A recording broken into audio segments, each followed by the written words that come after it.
Okay, so welcome to the overview for the Early Learning and Development Standards. My name is Paige Runyon, and I will be your instructor for the day. I have taken a long path to get to where I am today. My journey into early childhood education started in 1995 when I was a parent in a program that my children were in. And the fact that my children had to be in preschool was upsetting to me at the time. My husband and I had tried really hard to avoid childcare because I kind of had this little chip on my shoulder as a parent. And so when life circumstances kind of set in and I needed to enroll my children in a program, I chose a program that was attached to a church. And about a year and a half later, my husband and I had started worshiping there.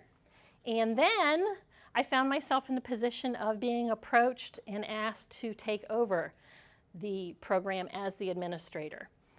I actually chose to accept that challenge because I brought lots of, like 22 years, lots of business experience into my position as an administrator. And I thought it was pretty stinky that the employees and teachers that cared for and loved my children and educated them could go across the street to a hamburger franchise and make more money flipping hamburgers. And I thought that I could do something to help with that. And so over time, we did. And when I started my position in early childhood, I thought I knew a lot about early childhood. I'd been a mom. I was the oldest of 6 children. My husband and I have 4 children, all girls, and we are a blended family. And so I'd had a lot of life experiences that I thought would serve me well in early childhood. I call those days the days where we did lots of things wrong for all the right reasons. We didn't know any better. And so as we gather today, we are a diverse group of people. And I don't mean a diverse group of people based on our age or the color of our skin, but the life experiences that we bring to what we do are very, very diverse. You know, many times it's said that people parent the way they've been parented. Some of us have come into the field of early childhood education with an upbringing that was wonderful and fantastic, and we have the skills to share that with others. Other people, such as myself, have come from a childhood that maybe wasn't the best experience, even though at the time we didn't know we were poor and we didn't know we were dysfunctional. And so I come to early childhood with the idea of having made the choice that I want to make a difference in children's lives as a reaction to how I was raised. And I find many people in this field share that experience with me. And so if that's you today, and if it's not you, even if you've come into early childhood with a great background, recognize that we know so much more now than we knew 20 years ago, 10 years ago, even 5 years ago, about how children's brains and bodies develop and the very importance of what you do every day in the classroom with children. So it's not my desire or my intention to offend you as we talk today about definitions of high quality settings. You might find that I make you think a little bit about the practices that you currently use in the classroom. And that really is my goal, not to offend you, but to give you something to think about and ponder as we take this overview of the early learning and development standards that we're going to do and take it back into your work lives to apply it in the classroom. So we have some objectives today, and we are going to explore the principles and characteristics of development in all the domains of school readiness. And this is a key idea because previous to this idea of all domains of school readiness, early childhood education was very focused on academic areas: math, science, social studies, and English language arts. And so all domains of school readiness will find encompass a number of other domains that we'll discover as we go through our material. We are going to understand the role of standards in the context of a quality early learning experience. That's what I referred to a minute ago. We're going to talk about what this looks like in a high quality setting. We're going to become familiar with the organization and structure of the standards themselves. When we gather together after lunch today, we're going to actually get our hands on and look at and work with the early learning and development standards. So when you leave today, you will have laid your eyes on them and had your fingers on them and have used them so that you have some ability to use them when you go back into your settings. To explore strategies for the implementation of development. You know, we know that children learn. And now we're going to discover and explore this idea of standards that encompass development and what we do as adults to support and teach that development.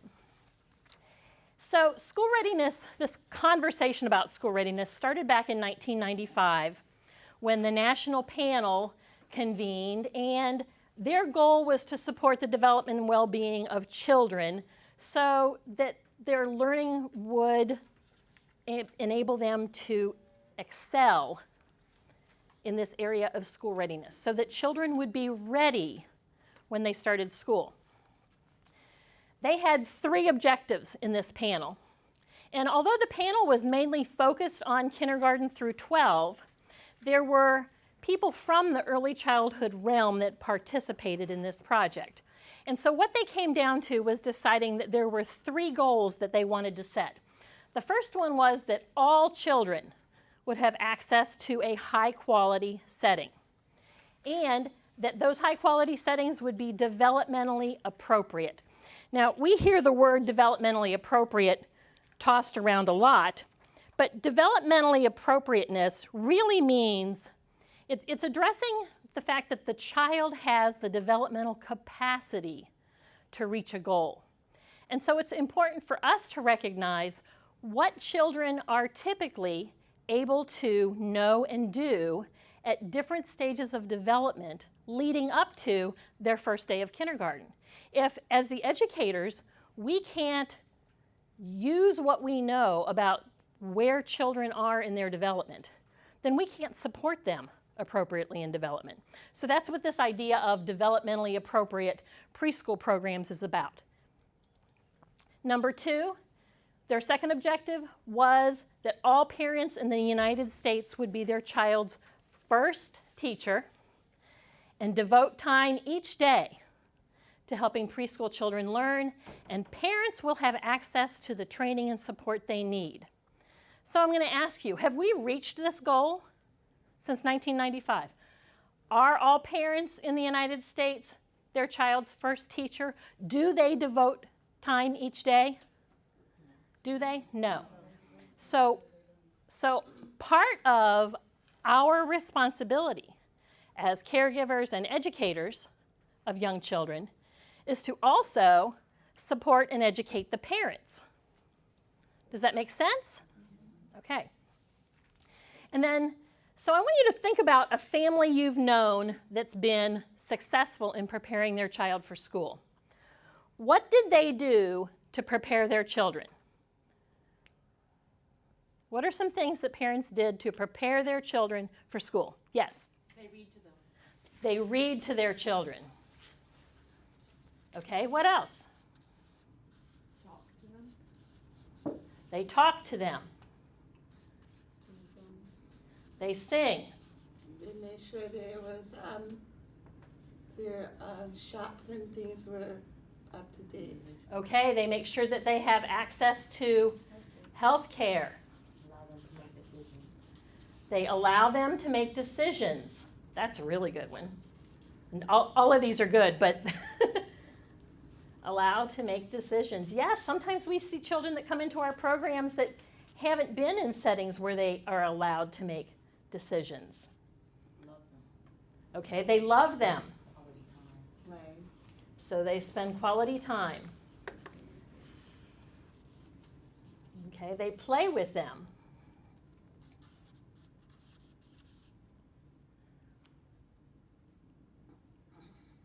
What about taking them out into the community?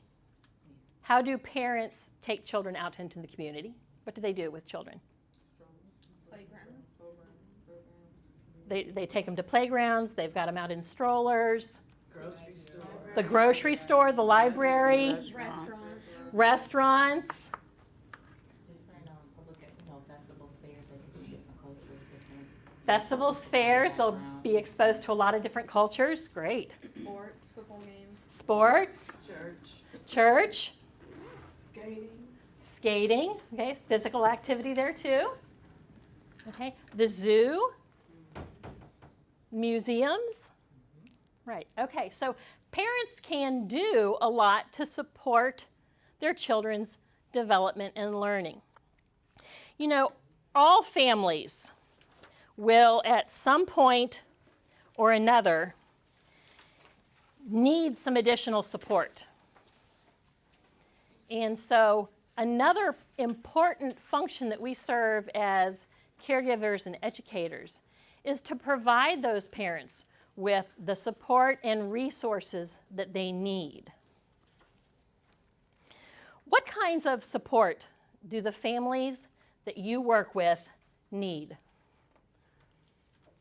What kinds of support? Different agencies, like knowing who they go to for help. Okay, so the agencies that can provide some help to them.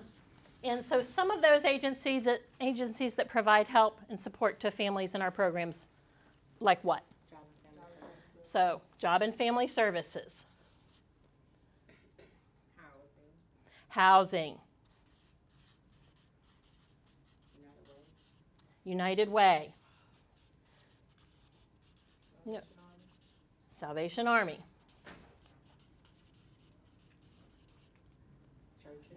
Churches. Okay, good.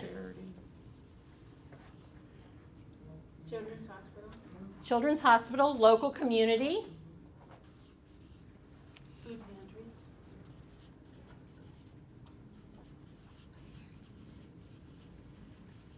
Food pantry. So I think you've got the idea here. We can go on and on. The resources that we provide to our parents that help them to meet the basic needs that families sometimes find themselves having.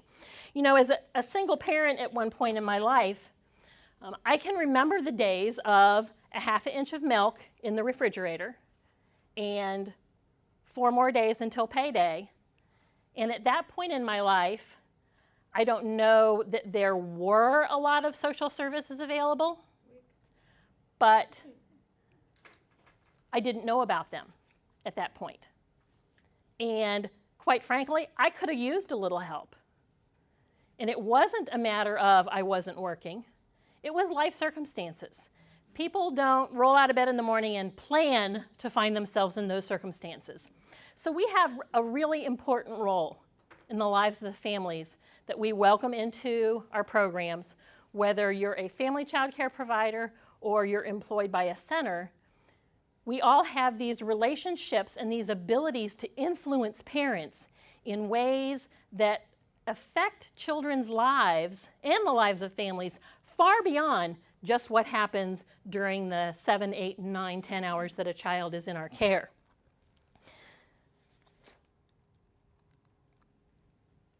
So the third objective of this panel is that children will receive the nutrition, the physical activity, and the health care.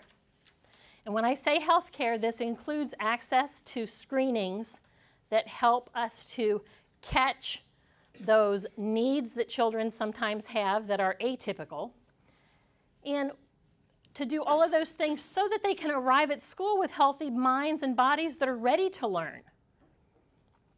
And these kinds of resources that you've just talked about hooking parents up to really help with this piece of making sure that children receive the nutrition, physical activity, and health care they need. You know, I heard somebody mention WIC as an agency. That's a great resource for parents who find themselves in the situation to need that. The number of low birth weight babies is also a goal that's being addressed by this panel, because we know that children who start out smaller and at risk often continue to develop at a rate that's slower than the typical child. And so this piece of, we know early intervention works. And so the prevention and the early intervention as being two arms of making sure that children have the support they need before they get to that first day of kindergarten. And so through this, all children, not just some of them, are entitled to early experiences that foster their optimal development. The Early Learning Challenge Grant was a grant of $69.9 million that Ohio received in December of 2011. And this money was specifically requested and granted to Ohio for the purpose of creating these statewide systems to support the work in early childhood education. And so the development of the early learning and development standards themselves has happened for the purpose of supporting children statewide. The funding source that allowed for Ohio to look at and develop the early learning and development standards came from this Early Learning Challenge Grant. You know, academically driven definitions of readiness have previously been widely accepted, but we know they need to be broadened. They need to be bigger. Do I need to tell you as providers that social and emotional development is a real thing in your classrooms? No. Why don't I have to tell you that? Because you live that every day. Right, right. And I think it's wonderful now that we have standards and systems across the state that are recognizing the importance of addressing those social and emotional pieces before children get to kindergarten. So if you're the kindergarten teacher and you have a classroom of 24 children, and 3 of those children are not socially and emotionally ready to be in that setting, where does your attention have to be in your kindergarten classroom? On those children. Those are your children who in your classrooms are the ones that are saying things like, he's breathing on me, she's looking at me. You know, the ability to be able to function in a group setting is a developmental accomplishment. And so as we interact with children in our classrooms, it's important for us to recognize that we're not just getting through a day at a time, that we're really preparing them for success in school and in life. You know, we know that a connection exists between children's early development and their learning and their later success in school at life.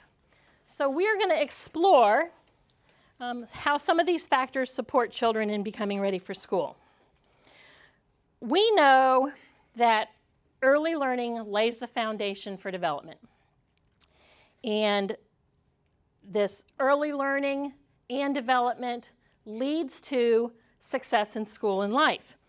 But as much as that learning is essential, it's not sufficient for the development of the optimal brain.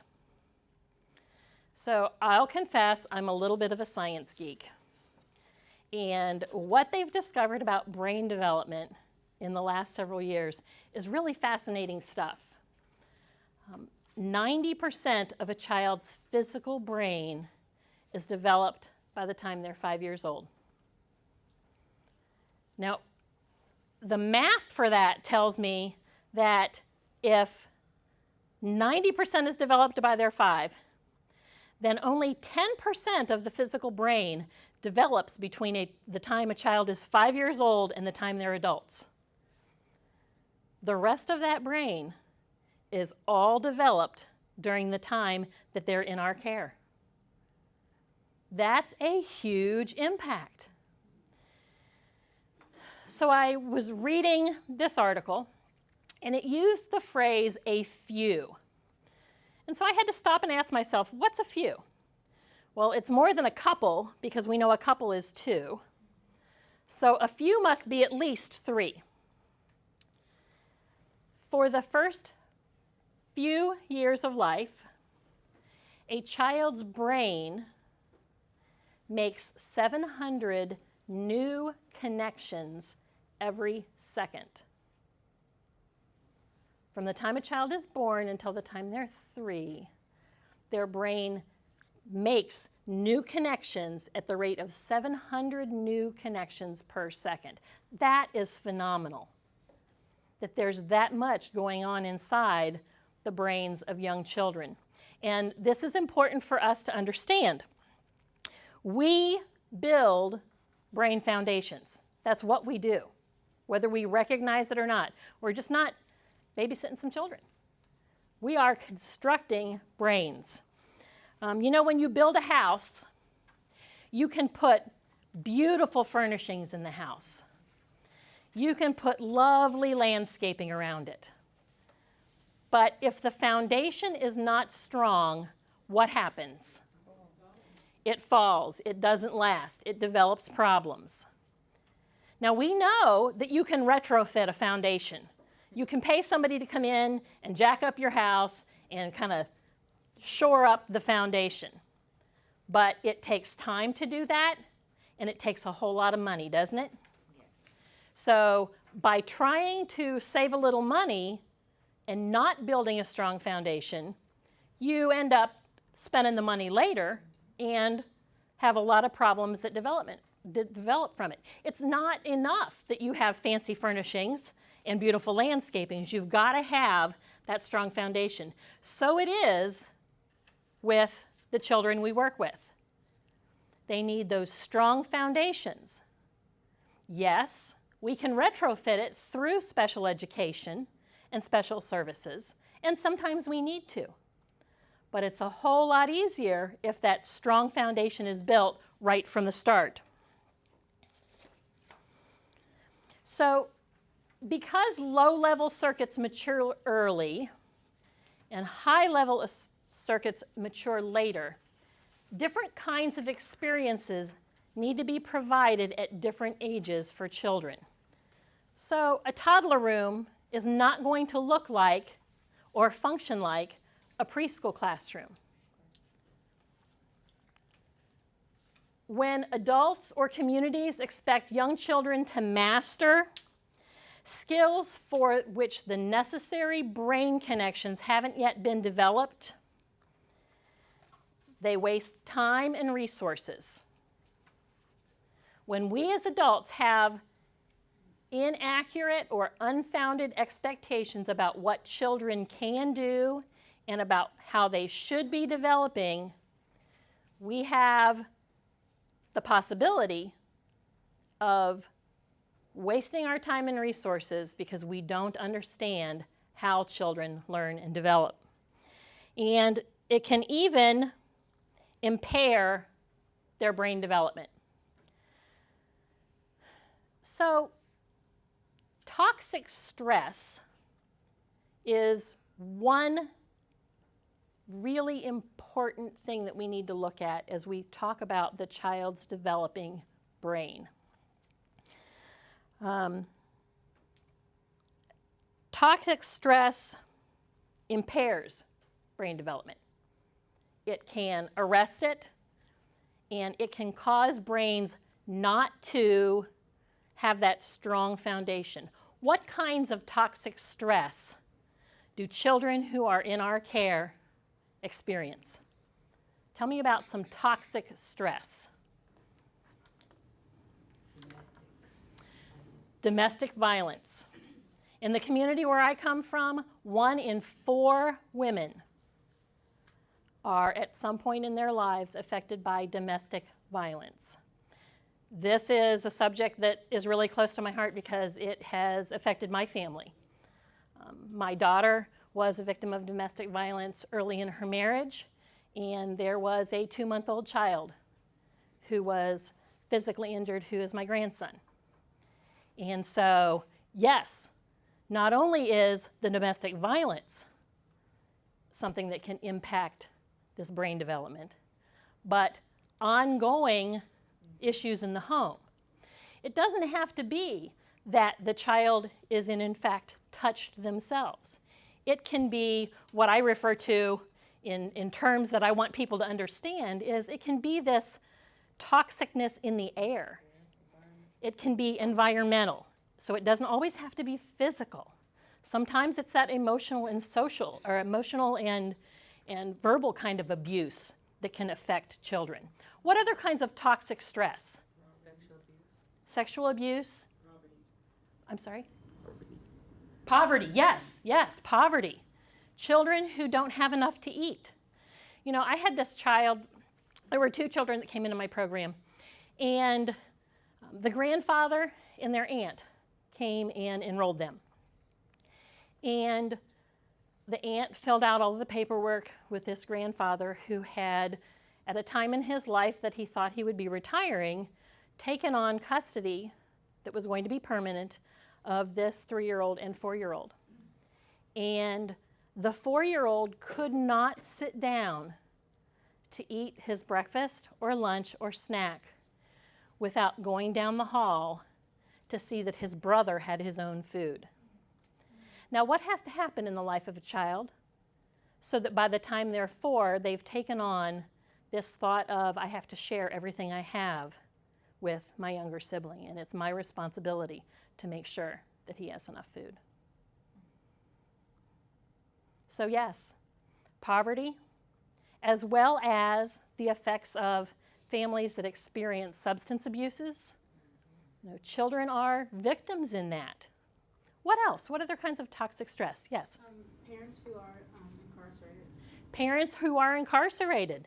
Yes. When a child has a strong bond with a parent and then that parent is no longer there, they lose that attachment relationship. And it's crucial for children to have strong relationships with people that they know can keep them safe. When a child is in an environment where they don't feel safe, they cannot give themselves over to exploration and learning because their bodies are on high alert. They don't feel safe. Can we measure that? No. Can we observe it? Yes. Yes. So this idea of toxic stress is a real thing that impacts children hugely in our programs.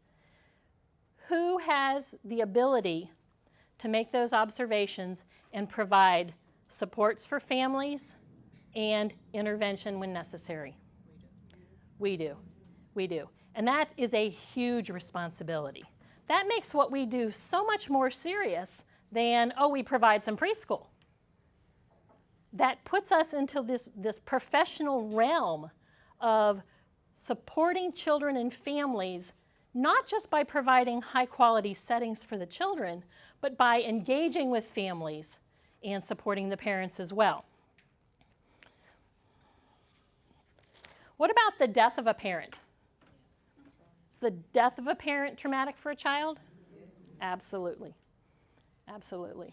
We had a family that enrolled at my center, another grandparent that appeared on my door, and she was bringing the youngest of 3 children. He was 2.5. And the week before, their mother had been murdered in broad daylight in downtown Cincinnati. And again, it was a grandparent who is probably like the grandparents in your program that have custody of children. They don't plan their lives like this. No one dreams that their children will be in situations that cause the grandparents to have custody. Nobody gets up and plans for that. No one dreams of that for their children in life. And yet, grandparents appear on our door every day. Foster parents appear on our door. Adoptive parents appear on our door. You know, and so our roles to help these parents, to support them, and to support the family at large are just huge. We have lots and lots of opportunities to make big impacts in people's lives outside of the care that we provide for children. And so we look at some long-range predictors of school readiness. We know that providing health and nutrition is important for children to be ready for school. We know that children need social relationships, particularly those attachment relationships we were just talking about, those people who can help them feel safe. We know that early intervention is a predictor of success, that children who have early intervention are more ready when they get to school than they would have been without it. And oral language development has been shown to be a very strong predictor of school readiness. So as we talk about oral language development, it is the strongest predictor of school readiness. You know, do we talk with children or do we talk to children? In a little while, we'll talk about business talk, which is we got to get our business done. But then we're going to talk about this idea of extra talk, because extra talk is really where the learning and development happens. So we're going to explore this idea of development in all of the domains of school readiness. These are the 5 domains that are called essential domains of school readiness. And we're going to look at these one at a time in detail. But before we do that, you know, I want you to look at these 5 domains that are the foundational pieces of our early learning and development standards. And look at them and pick out which one do you think is the most important. Which one do you think on this list is most important for us to provide to children in them getting ready for school? You can choose all of them. I don't know that one is more important than the other. Thank you very much, because you're right.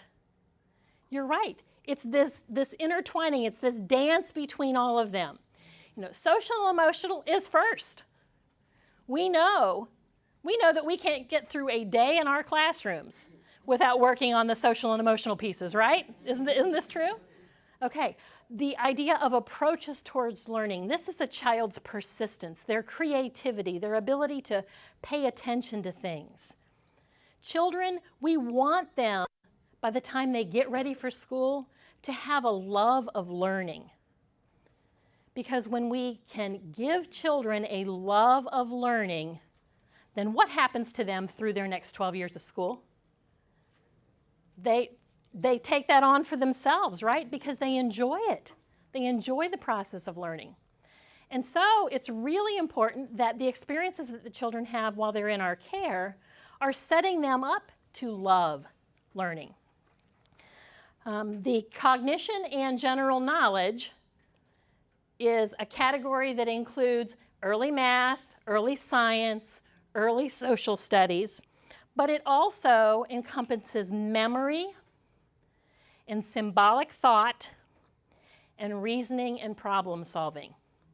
Because when children can solve problems, then they enter school not focused on she's looking at me, he's breathing on me. You know, it's that idea that children have developed some basic skills in expressing themselves and saying to someone, don't do that, please, I don't like it. Or being able to know how to approach another child and enter into play with them. You know, we see this in classrooms where a child walks into the block center and kicks over somebody's blocks. And we might think, oh, that's an aggressive move on that child. But many times the child just does not know how to use the words that say, I want to play with you. And so what can they do? Okay, I'm going to interact with the same materials that you're using, and since you've built the tower, then I'll knock it over. That's going to show you that I want to play with you. Is that usually what happens? No, that's not how it turns out.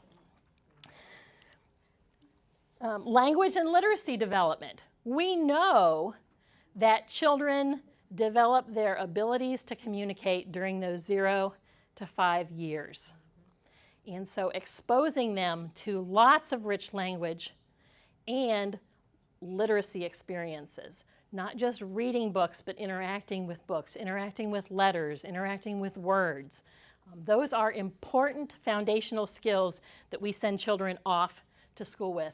And then this idea of physical well-being and motor development. You know, we know that children need support in that area of physical well-being. We cannot provide the health care for them, can we? No.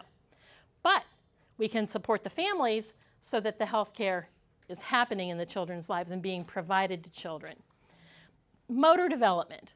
When we recognize that a child is not developing physically in ways that are typical, then by providing that early intervention before they get to school, we've helped to shore up that foundation. So let's talk about this idea of social development for just a minute. What I love about the social and emotional domain is that it's really human characteristics, not child characteristics. Humans are social. True? Okay. Humans want to interact socially at some level. Now, some people are very, very outgoing, and some people are more introverted and don't get so much energy from other people. Do you have children in your class like that? Yes, some are very, very outgoing, and some would just be so quiet that they'd fall through the cracks if you didn't notice them intentionally. And so recognizing that children are on this continuum and that we need to know them individually. That's a very important piece of the work that we do, is knowing children individually. Children learn social norms, but they develop this capacity to communicate and be with other children socially. Frankly, I know some adults that could use a little more self-control. True? True. Right. And so again, what we do is really important. And now that I'm getting older, I have this overriding thought in the back of my mind that, you know, the children who are in preschool now are going to be the young adults who are taking care of me when I'm old. And I need that generation to have some social and emotional skills. Yes.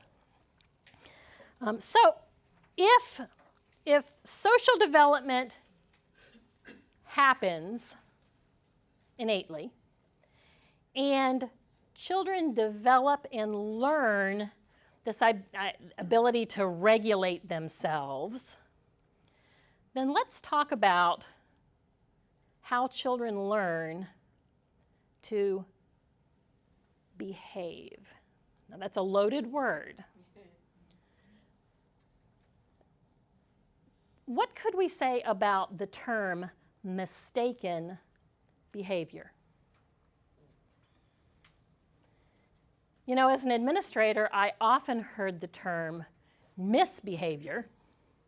And we can probably all make a nice, neat little chart of what we consider misbehavior to be.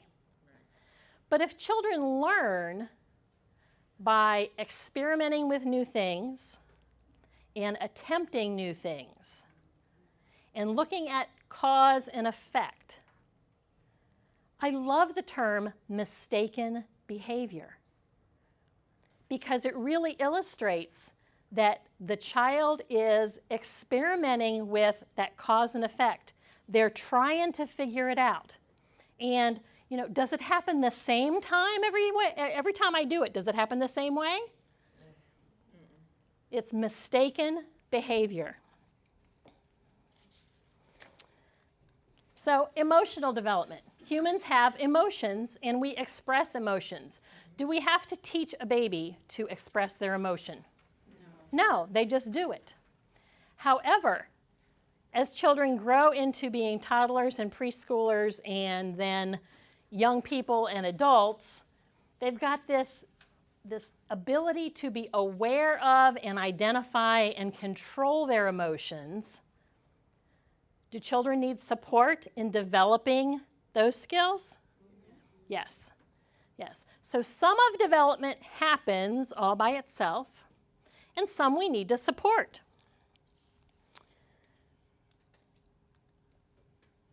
So this idea of approaches to learning, the persistence and engagement and creativity that I mentioned before, we're going to look at that in detail for a few minutes. The approaches to learning encompasses the idea of an intrinsic, internal motivation to learn.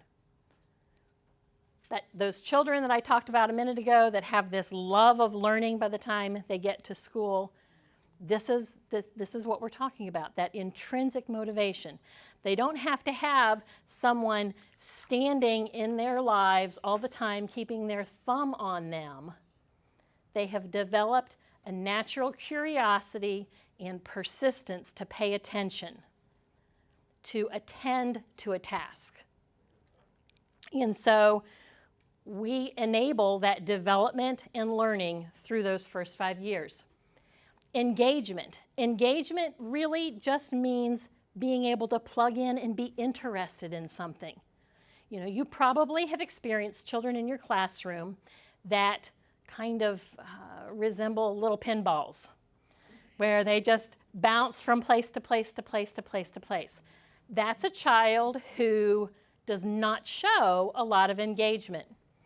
My 3-year-old grandson has some unique and special needs that are all his own. And so I took him to occupational therapy a couple months ago. And I watched this therapist model for me engagement and how to encourage his engagement. And I took it back to his preschool teacher, and she went, "Oh, my goodness, that makes all the sense in the world." And so I'm going to share it with you because I think it's such a great picture of engagement. So Josiah is, like I said, a little pinball, and he has a really hard time plugging into any kind of learning experience. She had a box of sand that she placed in front of her, and it had a big shell on the top of it. And she invited him to sit across from her and put it on a bench.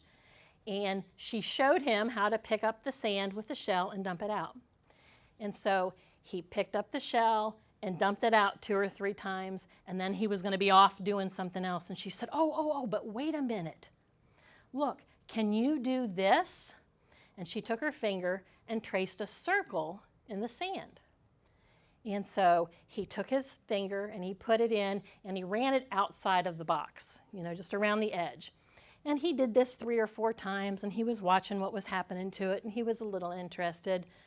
But then he was ready to go off and be involved in something else. And she said, oh my goodness, look at what my finger found. And underneath the sand, she had buried some small sea animals. And so she dug up one, and the next thing I know, I'm watching him, and he is digging with his whole hand in the sand. Now, he's kind of liking this sensory experience now. And so she said to him, "Can you dig them up with this hand and push them back down into the sand with your other finger?" Encouraging him to get both hands in. Well, he became fully engulfed and engaged in this activity. And 10 minutes later, when she was ready for him to be done with it, he wasn't ready to be done at that point. But I thought it was a great picture that showed how she introduced him to the activity and then got one finger in it and then a whole hand and then both hands. And at that point, he was really enjoying the sensory experience of the sand on his hands and was able to pick it up by the handfuls and watch what it was doing and move it around in the box. That ability to help children engage in their experiences in our classroom is a role that we have. Because when we are developing their engagement, we're developing this approaches to learning piece that we know they need by the time they get to school. Attention and focus. Children don't always give a lot of attention to an experience. They have to be interested in it, don't they? Mm-hmm. So, as we plan experiences in our classroom, should we determine what we're going to provide for the children based on our interests? Or should we determine what we're going to provide in the classroom based on children's interests? Children's interests, because, you know, so as a matter of fact, I've got a great illustration for you of this today. You came for the early learning and development standards. Now, when you walked in the door, if I had said, I've just had a great idea, I've decided to change it up a little, and we're going to spend our time today together talking about biomedical engineering. And you would go, great, good, wonderful. 3 hours of my life I'll never get back. And after we spent that time together, you might be able to tell me a vocabulary word you used and learned in that time. You might, a couple days later, be able to tell me about an activity that you did during that workshop. But would you really be interested in it? No. Are you going to learn and retain anything long-term from that? No, because you didn't have that interest. So what's the difference between that and we've planned a great lesson week based around flowers and planting? You know, it's the spring, and so we're going to explore planting in our classroom this week. But when your first several children come into the classroom, they start talking about the circus. Over the weekend, the circus was in town, and they gave away free tickets. So where have your children in your class as a majority gone for the weekend? They've gone to the circus. So when they hit your classroom and they go to the block center, what do they want to do? They want to build a circus. When they go to the art center, they want to paint the circus or build this, you know. So this idea that we plug into opportunities to learn and based on the interest that children bring to our classrooms is a really good way to support development and learning. Now, you might have had great fun planned for the planting week, but sometimes we have to set our plans on the back burner and know that eventually we'll have a group of children in our classroom who have an interest in that. You know, maybe it's that the maintenance man is going to plant flowers around the playground, and at that point, those children might develop an interest in planting. So it's not like your efforts will be wasted, but it behooves us, it benefits the children in our care if we respond to their individual interests, because when you're interested in something, you're accessing your old knowledge and attaching new knowledge to it. So this idea of attention and focus comes from that ability that children develop to focus on something because they actually have an interest in it. Planning. This is not in reference to our planning as adults. This is in reference to the planning that children do in the classroom. So when children go to the dramatic play area, and they are 3 and 4 years old, typically they're developing some planning skills. And by the time they're in kindergarten, some of these planning sessions can be really elaborate because they're defining who is going to have what role in dramatic play.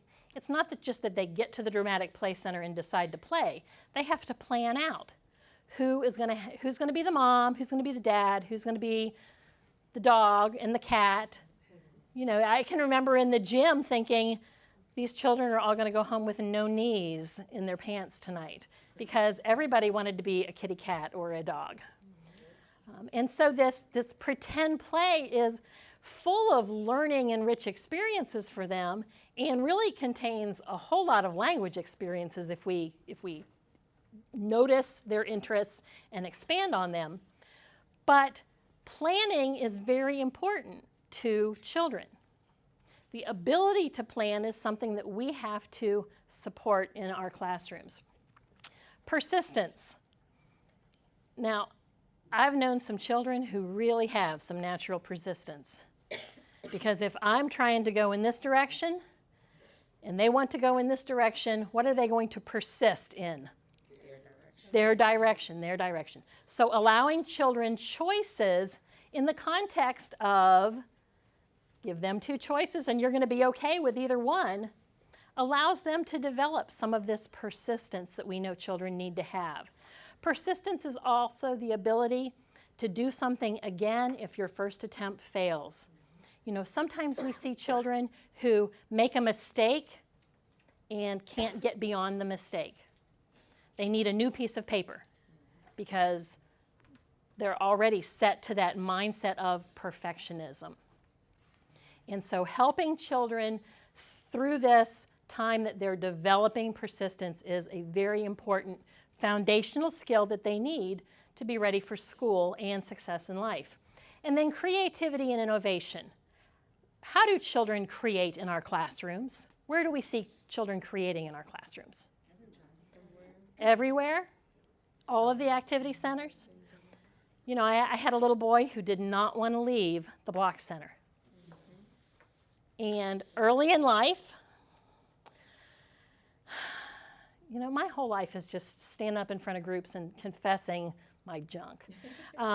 So early in life, we believed as a center that it was important to expose children to all kinds of different experiences in the classroom, which is a worthy goal.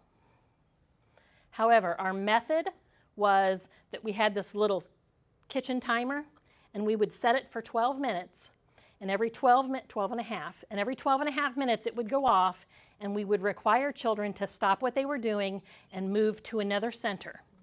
And we would make them move to another center with a child we had assigned them to, not someone that they had chosen to play with. And we did that for all the right reasons. We thought we were doing the right thing. But what we know is that it takes time for children to plan their play and to enter into play. And just about the time that children were really becoming involved in their activity and experiences, that timer was going off and we were making them move. And so helping children to develop their creativity by allowing them to persist and engage and plan and become fully involved with the experiences that they are creating for themselves in the classrooms, because we've set the stage for those things, is very important to this piece of creativity and innovation in the classroom. So nowhere is the importance of social, emotional, and physical health more important than the area of the prefrontal cortex and executive function. So it's easy for us to talk about isolated domains of development. Now we're going to talk about some specific parts of the brain. And so the prefrontal cortex is this piece of your brain behind your forehead. And in it, you develop executive function. And executive function is a fancy term to explain the part of your brain that is like an air traffic controller. So think of the guy who sits in the tower at the airport that directs all of the planes simultaneously.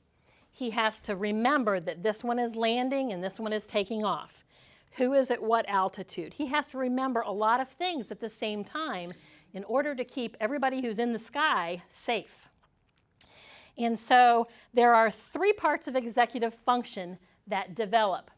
The first one is working memory. And working memory is where we hold and hang on to information for a short period of time. So in our working memory, we might be able to play the game concentration or the game memory, where the children have different cards and they're all turned upside down, and we're trying to get them to turn them over 2 at a time and match them. You have to remember what's under the first card to match it with the second card. Working memory is how children are able to take turns, because they have to hold on to the thought that it's not their turn yet. And they have to know they're going to get a turn to be able to be okay with waiting for a turn, right? Mm-hmm. Is this something we teach them in our classrooms? Absolutely. So the second part of executive function is inhibitory control. This is where we filter our thoughts and impulses. It's where we stop ourselves from reacting how we might want to react. It enables us to sustain attention and avoid distractions around us. So have you ever talked to a child who's 4 years old and you're talking and they don't even recognize that you're speaking to them. You know, sometimes as a parent, I really thought all of my children had selective hearing, that they could hear everything else in the world, except they could have had no problem hearing the ice cream truck coming down the street. But if it was me with a request for something to do, it was like they didn't even hear me. That is an effect of this avoiding distractions. They're focused in on what they're doing. We talked on the slide that talked about approaches to learning that we want them to learn to focus. And at the same time, we want their brains to develop this inhibitory control so that they're able to filter out and stop their impulses. So we see this as children are lining up anywhere we go. If we're trying to get from the inside of the house to the outside of the house, if we're trying to get from our classroom to the gym, we are trying to get children to get in somewhat of a line. Now, years ago in my center, we had teachers that would spend a lot of time requiring a straight line, where everybody's hands were at their side, where children were quiet, where nobody was talking. And there was a lot of wasted time spent standing at that door. Because at the end of the day, my goal is not that you get from one place to another with a nice, neat little line of soldiers. It is just get from one place to another and make sure you get everybody there with you. You know, and so this idea of inhibitory control comes out when, what happens when you line children up? You've lined children up who don't have really good balance and coordination yet. It's only a matter of time until somebody bumps somebody else. And then somebody bumps somebody else, and what's the first thing that happens? Stop. They did it on purpose. They did it on purpose. Right. Right. So you get this little outbreak of, you know, again, it's the whole, he's looking at me, she's breathing on me, he's too close to me, he hit me. And you watched it happen right in front of you. It was just an innocent coming together of two bodies in the same space. But that's not how children always interpret what happens.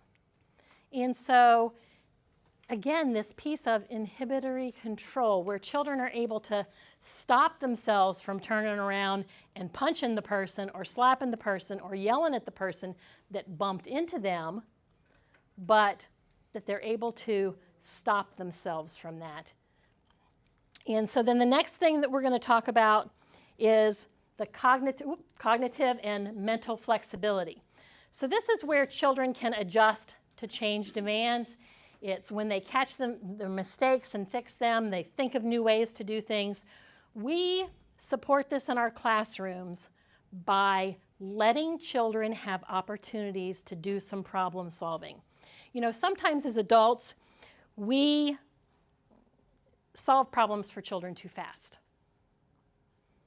Because in some ways, it's easier for us to solve the problem and get on with it.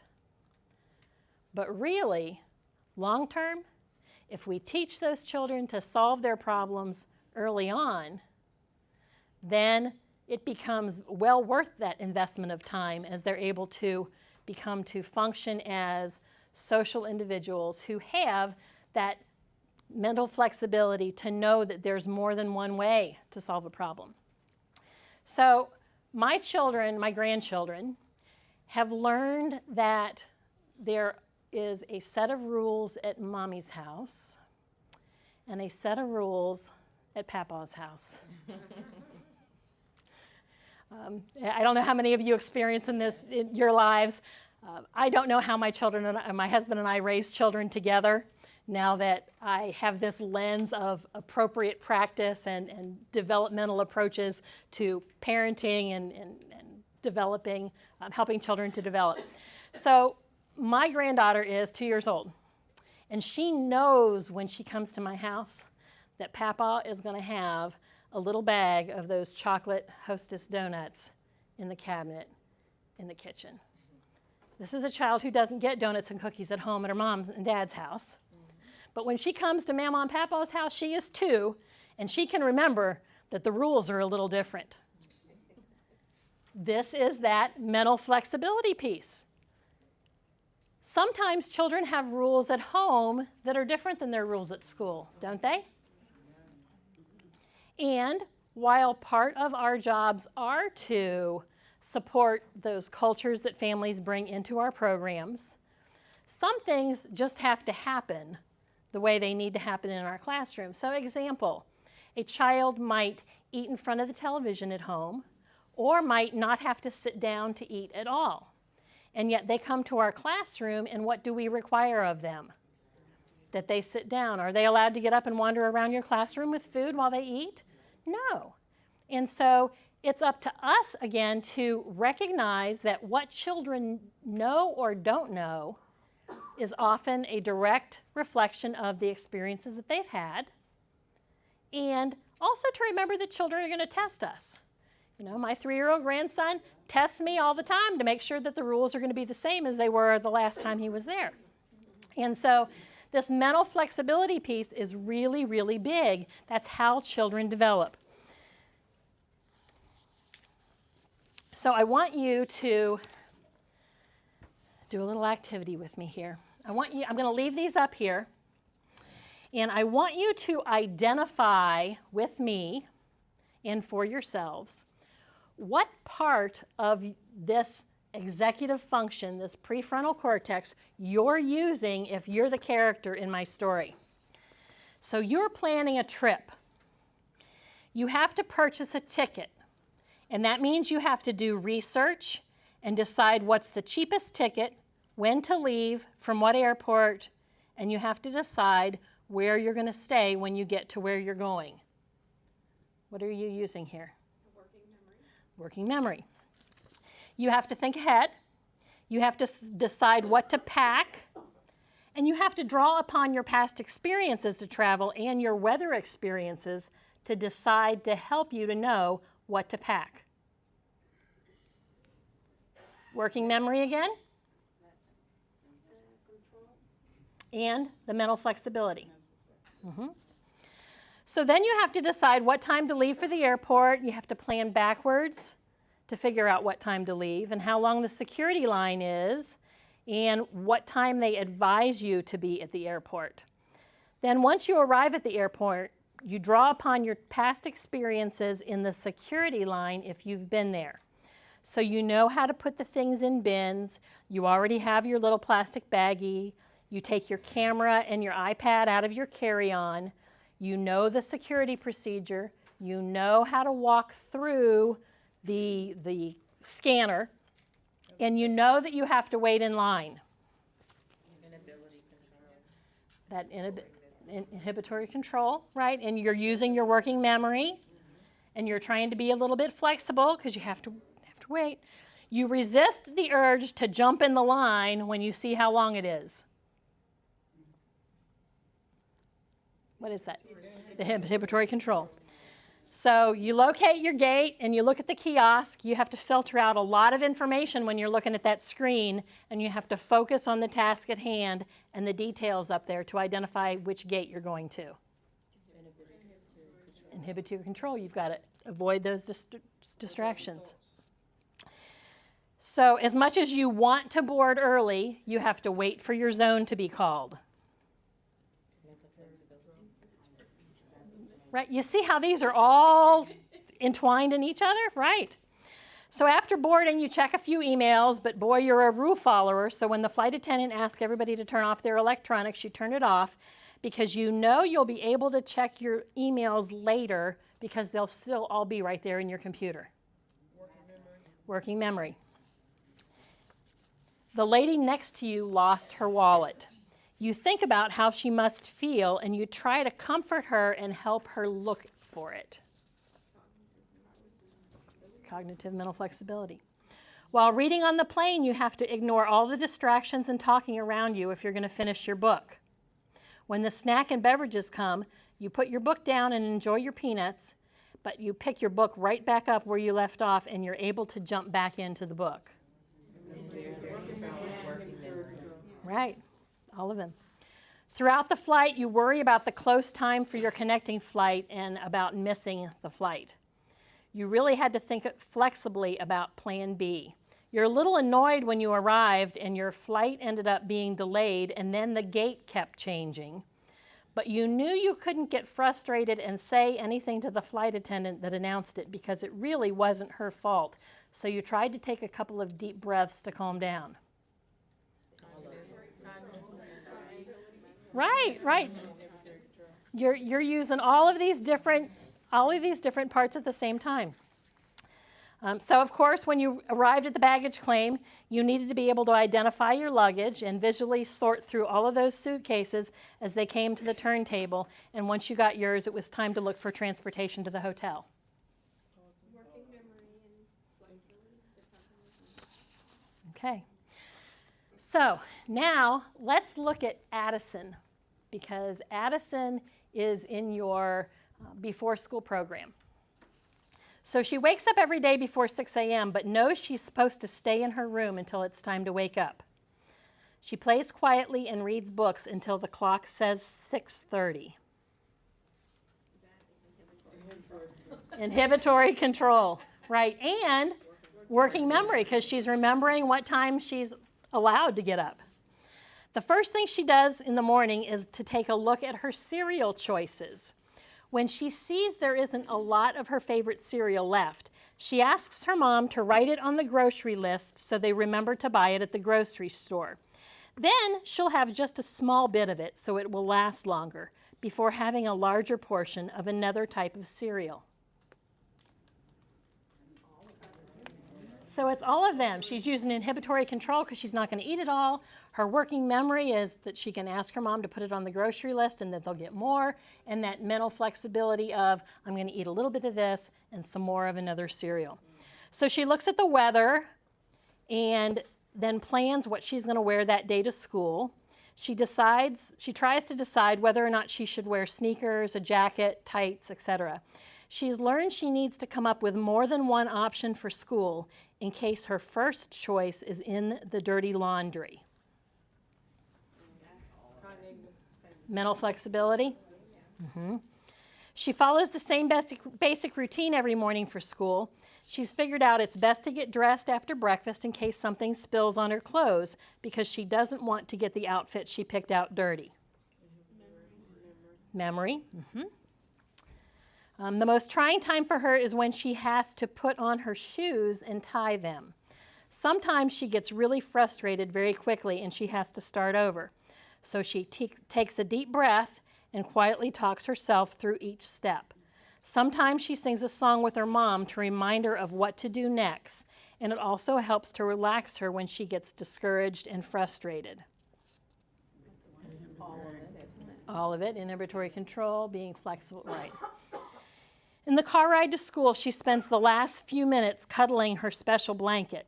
She talks about how much she really wants to take her blanket to school with her, but she decides not to. And right before she gets out of the car, she asks her mom to remember to take the blanket into the house so it's there when she gets home from school. Working memory, some flexibility, yes. So you see how these things are not used in isolation. They're all used together at the same time. This is what I'm talking about when I say we're building brains. We're building children's abilities to be that air traffic controller inside their own head, to not only hold on and use information, but to inhibit their processes, that they can stop their body, that they can learn to be patient, and mental flexibility, that they can make a different choice, that they can make another plan. So we are looking at cognitive development now and early math. Early math is a predictor of later learning. And we've seen this, but early math is really that awareness to mathematical concepts that are in our environment. And so what does early math look like in the routines that we do with children in our classrooms? So when I say routines, I'm talking about things that happen every day as part of the business that we get done in our classrooms. So children enter our classroom and might have a process they follow as they come into the classroom. That they hang up their coat, they hang their book bag on a hook. We have snack with children, we have meals, we do toileting with children, we transition from one place to another. So where do you see early math in what we do every day in our classrooms? So we count. We sort. Sorting. Okay, what about lining up? Is there first, second, and third? Sure, so there's that ordinals. What about at snack time or lunchtime? We might have one child be the snack helper and they pass out the napkins and they give one napkin to each child, correct? So they're practicing one-to-one correspondence. They're understanding some matching, that I have one person and that one person gets their spoon. So early science in the cognitive domain development looks like that young children are naturally curious. So what does science look like in your classrooms? Weather. Okay, so the weather, there might be materials in the classroom that they become involved with, like a tube that they would repeatedly watch go back and forth. Growing things. Mm-hmm. Cause and effect. Sure, cause and effect is huge. Children from the age of birth through 5 are little scientists. Even as an infant, they are learning what their bodies do and what they can do with their bodies. And I think that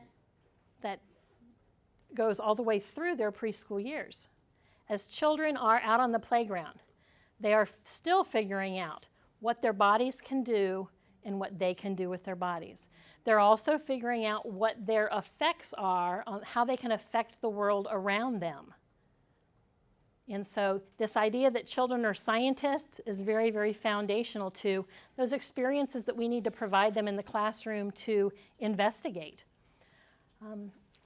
Also, we're going to stop just for a second and talk about early social studies.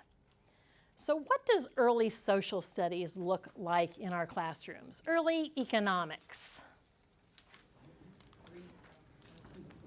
Knowing who's in your family. Okay, so knowing who's in your family is part of that history piece or that culture piece. And economics, playing store where they purchase things. Economics, playing store where they purchase things, yes. The understanding that materials have scarcity. Can we all paint at the same time? Sometimes not. And so part of learning that things have a scarcity and learning what are needs and what are wants is all part of this early social studies piece. Understanding our family histories is part of history. Understanding that we have rules as a classroom and rules as a society is part of early government, which is part of that social studies. And so these really are concepts that are just woven into the very rich fabrics of life that happen in our classrooms every day. In the language and literacy development domain, it's very easy to see this idea of development and learning. So listening and speaking are developmental. Children learn to listen. They learn to speak. They learn to express themselves verbally. And yet, reading and writing are learned with help from an adult. Do children learn how to read in a vacuum? No, they're read to. They come to understand letters and that text goes from left to right and that a story has parts. But they do learn to express themselves verbally from the very youngest ages. So development and learning both come together to support how a child gets from being 0 to being ready for school. The domain of physical well-being and motor development, We have the gross motor, which is the large muscle skills. So that's a child rolling, learning to stand on their hands and knees and balance, learning to walk, learning to run. Fine motor is the small muscles that they control, and great fine motor development then leads to the ability to write and control a pencil and instruments. Health and safety practices are learned, and it's important for us to introduce children to health and safety practices. What is one health practice that consumes a significant time of classroom interaction where teachers are giving some instructions to help children learn a health practice? Hand washing. Yes, don't you wish you had a quarter for every time you had to go through that? We could all retire to an island, but we would want to take them with us. So this idea that we do provide instruction that supports children's awareness to and help them understand why safety and health practices are important. So I want you to think about a specific child that you know. A child that you know well enough to know at what age they began to walk.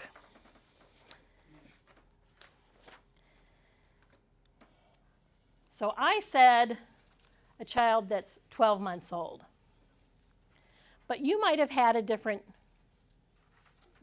time in your mind as you thought of the child you thought of. Some children walk really early, at 6 months, at 9 months. Some children walk much later in life, and this is a picture that illustrates not all children develop at the same rate. Do all children cut their first tooth exactly at 4 months of age? Do they all walk exactly at 12 months of age? No. Do they all learn how to ride a bike without training wheels on the same day? No. Do they all potty train at the same time? No. No. And so a developmental domain is a crucial area of development and learning for children. And the domains are all connected. We're going to see this as we continue through our afternoon. There is this relationship, though, between development and learning. And so development really looks at the interaction between the body's maturity occurring, the maturation processes, and the environment. So some examples of this are that we see that children are programmed to learn any language, and yet they learn our language because they hear it, right? Mm-hmm. By the time children are 12 months old, their brain has actually started to prune away and discard some of their language connections. And in doing that, they get rid of their ability to hear and understand the sounds that don't occur in our language. And so people from other cultures have different language sounds within their languages, and oftentimes have difficulty hearing and identifying those sounds in our language because of the fact that early in our lives, our brains prune away what we don't need, and that room in the brain is then taken up with these other rich connections that our brain continues to grow at this rate of 700 connections per second. Motor development happens this way. We know that if children are not given opportunities to move, that they don't develop the same kinds of abilities to coordinate their bodies as they do if they're given a lot of opportunity to move. Cognitive developmental processes such as memory and representational thinking, children are wired to learn, and yet if we don't take advantage of the opportunities at the time that is crucial in their brain, then we lose that window. And that goes again back to, are we building a strong foundation, or are we going to have to come back and retrofit it later? So the acquisition of knowledge and skills that require additional guidance from adults are things like learning to read, learning to tie a shoe, or acquiring knowledge of geography.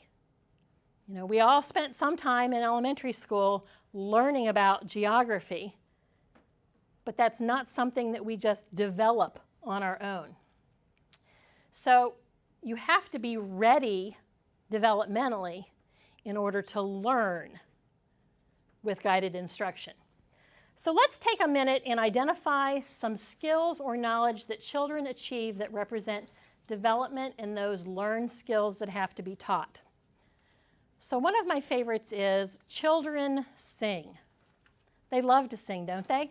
Yes. They love music.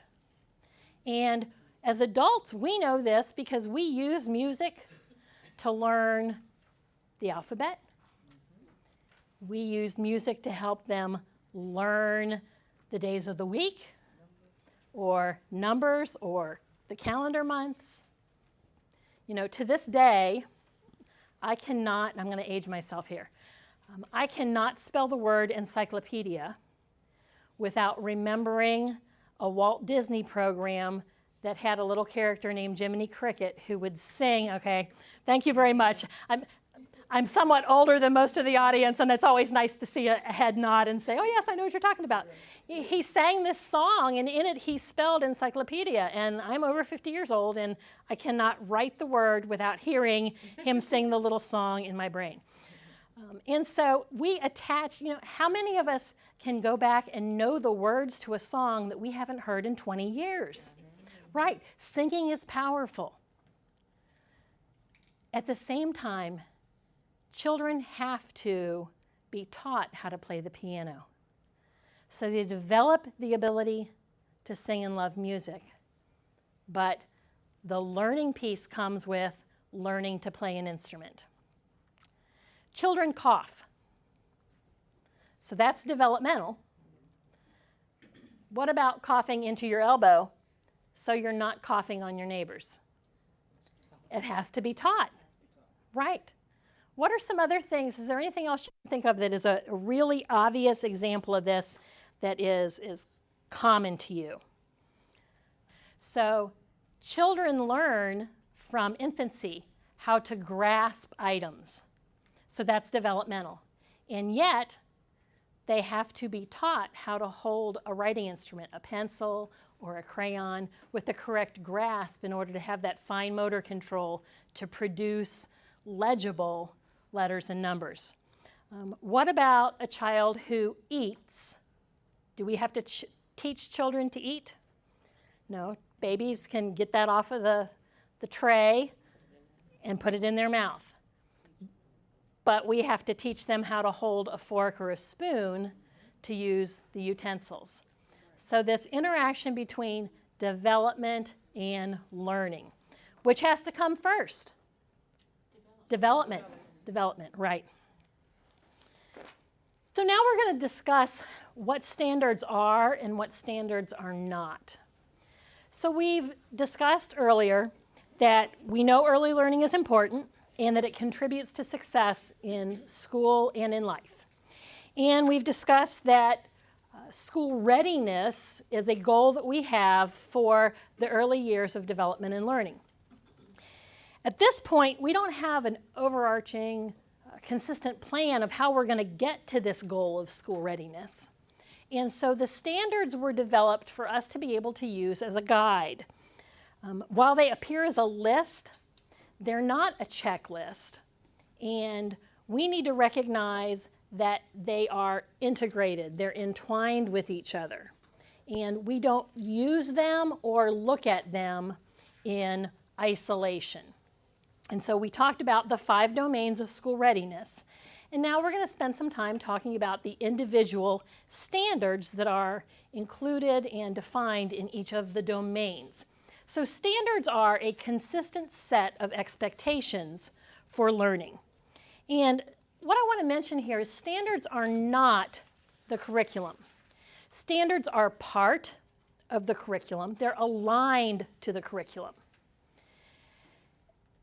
As a young administrator, my staff started to go to Step Up to Quality trainings when Step Up was part of a pilot program in Hamilton County back in 2004, 2005.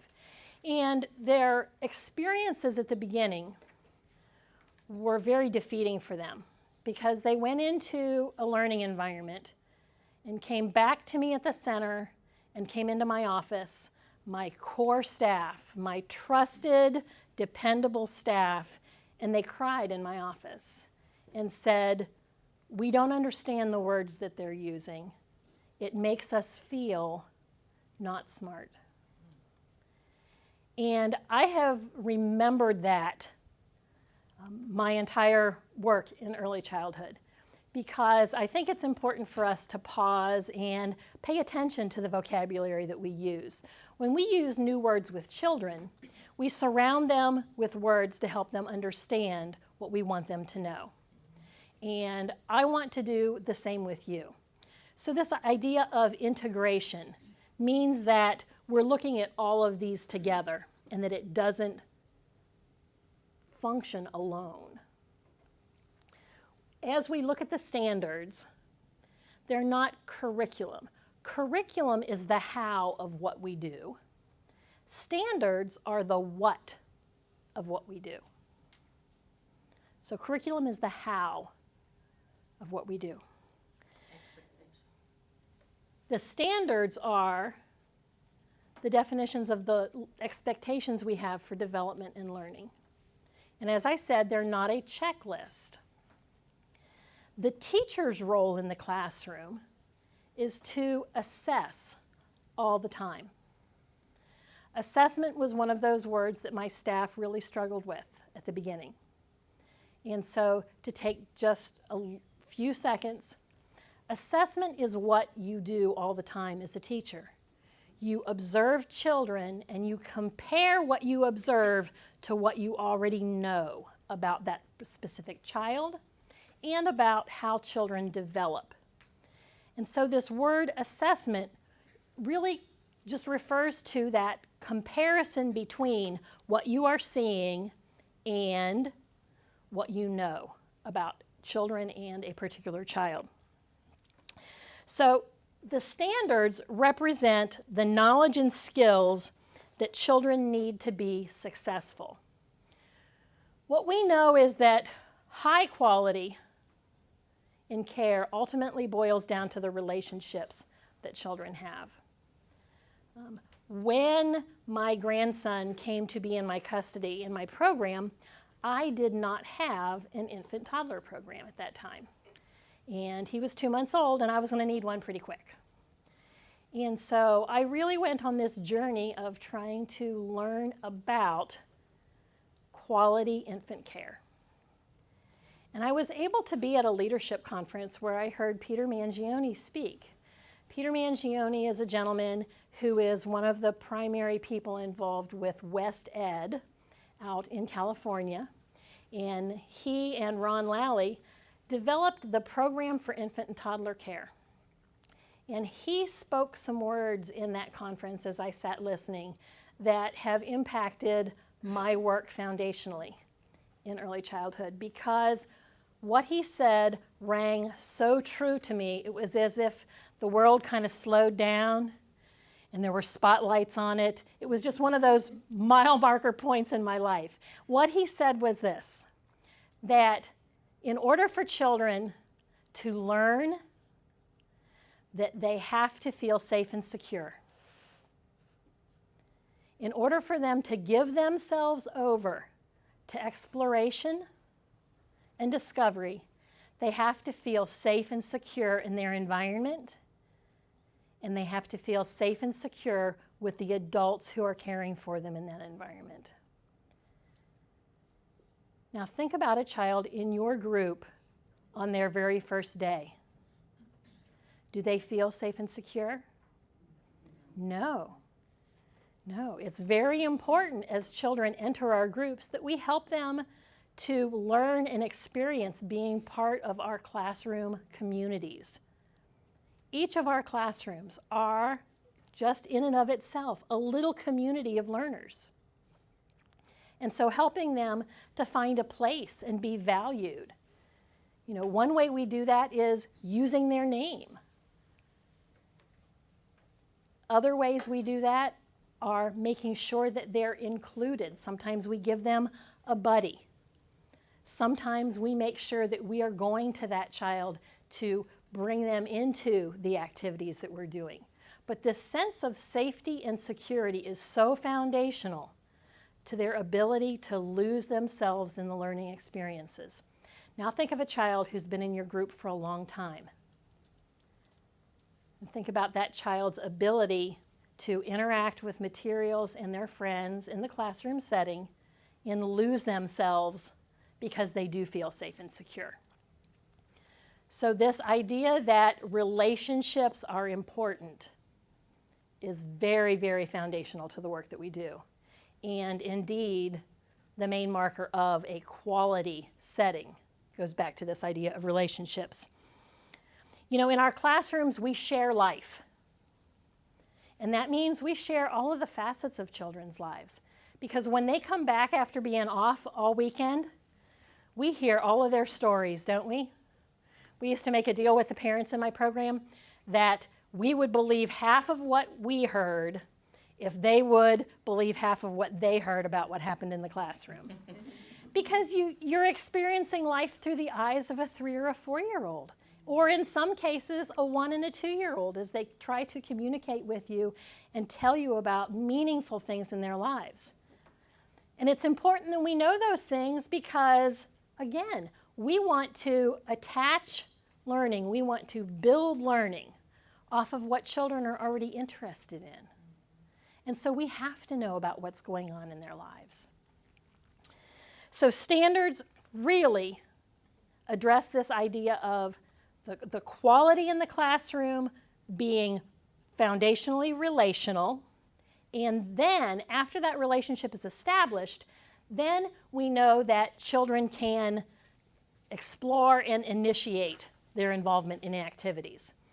And so this idea of secure, limited stress relationships is huge.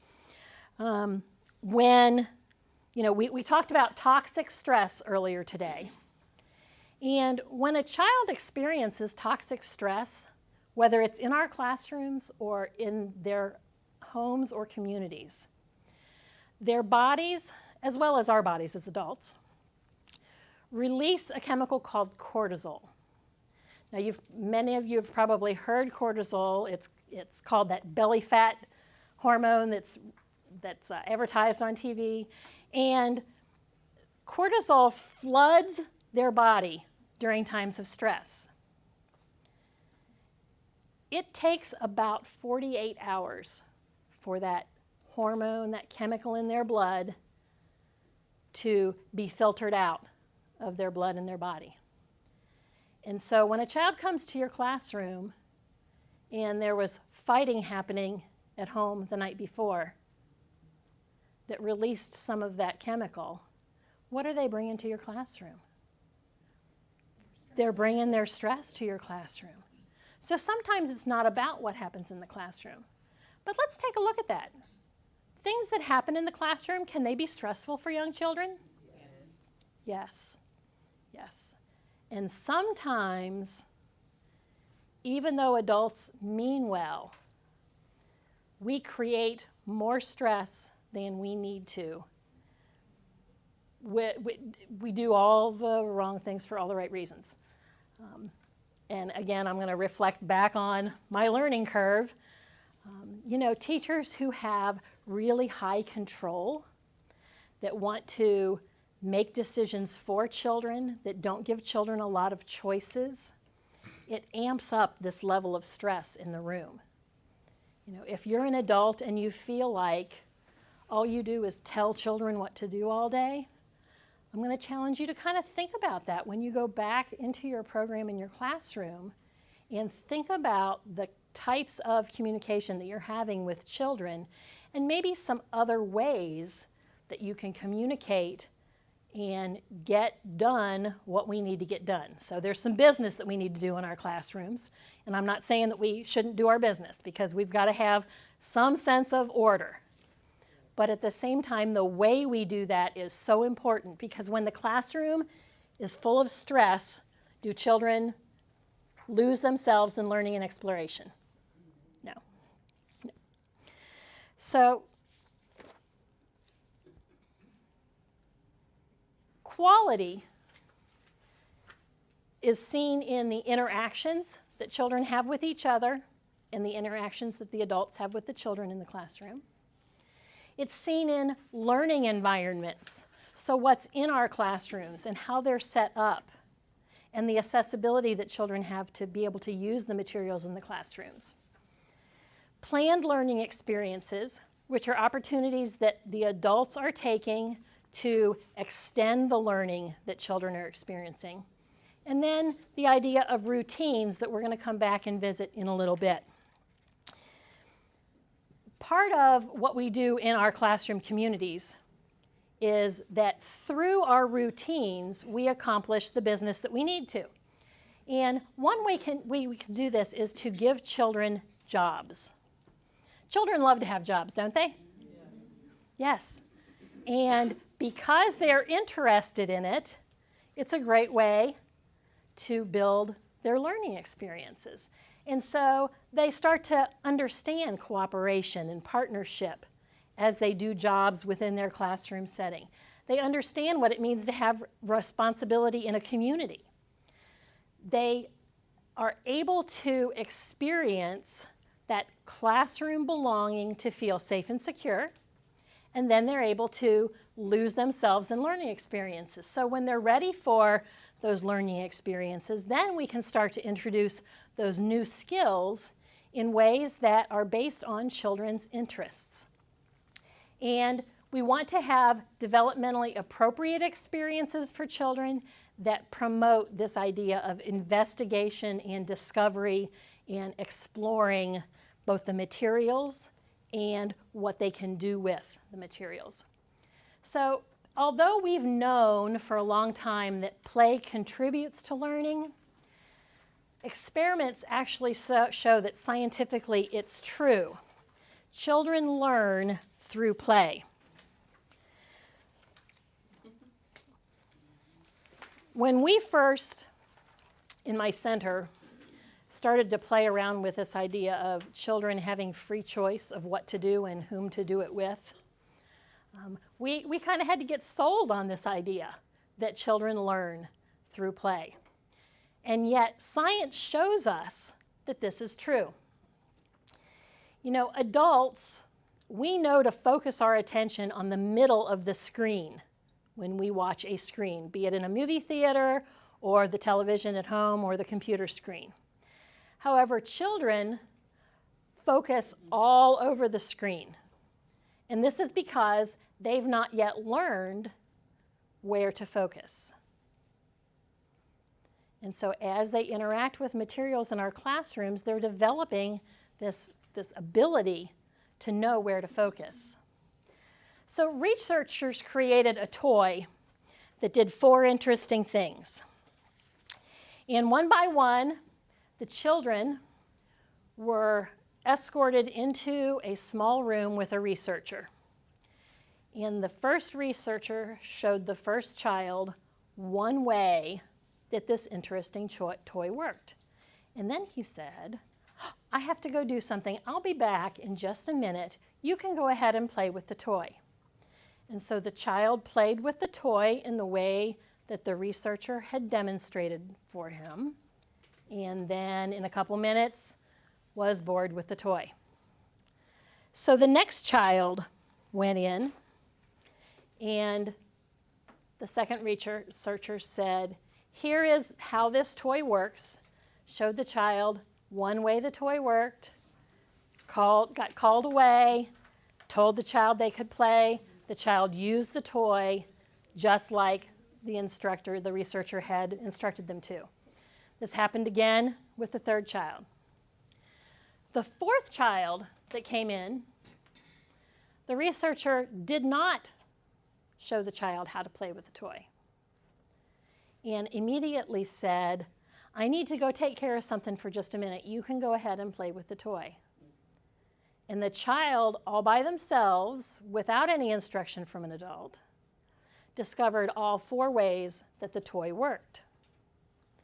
And so what this shows us is that children are capable of learning and exploring, and when they do that on their own, their field of vision is wider than when we define it for them. So let's take a nature walk with your class. And you're the teacher. And you say, today we're going to take a nature walk and we're going to go find some worms. So your children are going to go on their nature walk with you, and what are they going to look for? Worms. Right. So how does this experience change if, as the teacher, you say, we're going to go on a nature walk. Let's see what we can find. Then, what do they find? Everything. Everything. So the words that we use when we're setting up experiences for the children in our groups are very powerful and very important, because our words give them focus and purpose in the activities and experiences that we're providing for them. This idea of language and how we use it is very important. So business talk is talk that focuses on the here and now. It's about what we've got to get done. We've got to get from here to there. We've got to get ready for nap time. We've got to get ready for snack. Extra talk is what happens when you're having conversations with children. The extra talk happens naturally when you engage in relationship with children, when you do life together. The extra talk is talk that's not related to the adult giving direction. A lot of times in our classrooms, we, as the adult, exert control. We tell children what to do. We tell children what not to do. We provide guidance for them. But the extra talk is where learning happens. And so what we have in early childhood is primarily business talk in many settings. Extra talk is capitalizing on the teachable moment to expand or elaborate your child's comment or words. That's where the best teaching happens, and as it turns out, that's always an automatic part of extra talk. It doesn't have to be taught. It's automatically there if you're talking about extra things that are not business. So there was a research project done called the 30 million word gap. And in this research project, the researchers signed up families of very young children. And over a period of more than a year, over a period of several years, they introduced camera and recording equipment to the child's home, and then all of the interactions between the parent and the children were recorded and looked at by the researchers. It took them a long time to process the information that they got. They assumed a 14-hour waking day. So they looked for 14 hours of content, 100 hours per week. And they divided these families at this time into 3 categories: what they called the professional family, what they called the working class family, and what they at that time called the welfare family. So now we would refer to the welfare family as that population of low-income families. And before I share the results, I want to say that the rules are not hard and fast in these categories. That just because someone is a low-income parent, which I would have been, does not mean that they necessarily meet the findings that were in this specific study. There may have been families in this study that affected the averages in a positive way. So this isn't about cubbyholing people. But it was very interesting what they found out about the patterns of language in these 3 different kinds of families. In 4 years, professional families spoke almost 45 million words to their children. In a working class family, it was 26 million. And in the low-income family, it was 13 million. So the difference in words, 45 million to 13 million. 45 million to the 13 million from the professional to low-income families. There's over a 30 million word difference in the 4 years of life. So children, as an average in low-income families, are exposed to much less language over time. Does this affect their success in school and life? Yes. What was even more interesting is that the kinds of words they heard were drastically different. So the affirmations, the positive things spoken in a professional family over that period of time, there were 166,000 per year affirmations. In a low-income family, it was 26,000. 166,000 to 26,000 in 1 year of life.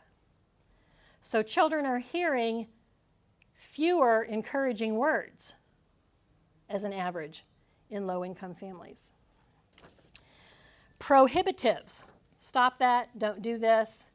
In a professional family, 26,000 a year. In a low-income family, 57,000 a year. So children in low-income families are given much more what they call prohibitives. They're being stopped from something. Discipline. It's business talk. It's business talk. Now, I've observed this with my own daughter. My husband and I have 4 daughters, and as I shared earlier, one of them has some significant issues, and her parenting style, she grew up in the same house. I was her parent. She grew up in the same house as the other 3 children. But the parenting style that she has developed and adopted is much more directive. And I can see her falling into this category of the low-income family. So let's, before we hang all of these parents out to dry, let's think about this. Many times low-income families are single-parent homes where the one parent in the home is working and raising children, which means that they're doing all the tasks of raising the children by themselves, as well as all of the other challenges that they have in their lives. And so, again, this is such a huge opportunity for us as educators to support families and help guide them. The teachers in my own children's preschool classroom never knew what kind of an impact they had on me in my parenting. So because I wanted to do better than the way I'd been brought up, doesn't mean that I automatically just knew how to do that. And it was being, I was kind of like the room mom. I spent a lot of time just hanging out there because it was a really pleasant place to be. And they modeled language for me. They modeled positive redirection. They modeled ways to encourage children to transition. We are models for the parents that are in and out of our programs and classrooms and homes, whether we know it or not. The thing is as early childhood professionals, you are the professional in the lives of the families you serve. Regardless of how professional you are the professional. And in this industry, if we want to be paid like professionals, then we have to be professionals. That means our base of knowledge is professional, that we have education, that we've taken specialized training to consistently expand our practices and challenge our own thinking about what we know about what children can do. So this idea of extra talk is crucial to children's development. It's crucial to how we maintain a stress-less atmosphere in our groups. As we facilitate learning, we want to start with the assumption that all young children are competent. And so that means we want to focus on their strengths. We want to focus on what they can do.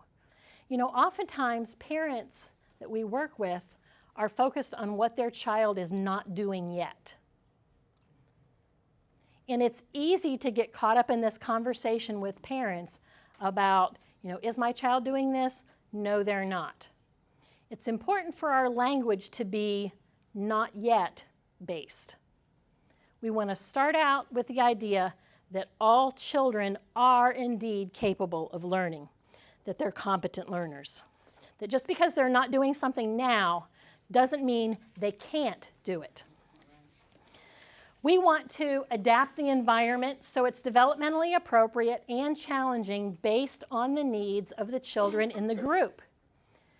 So when we plan for our environment, we take into account what we know about typical children.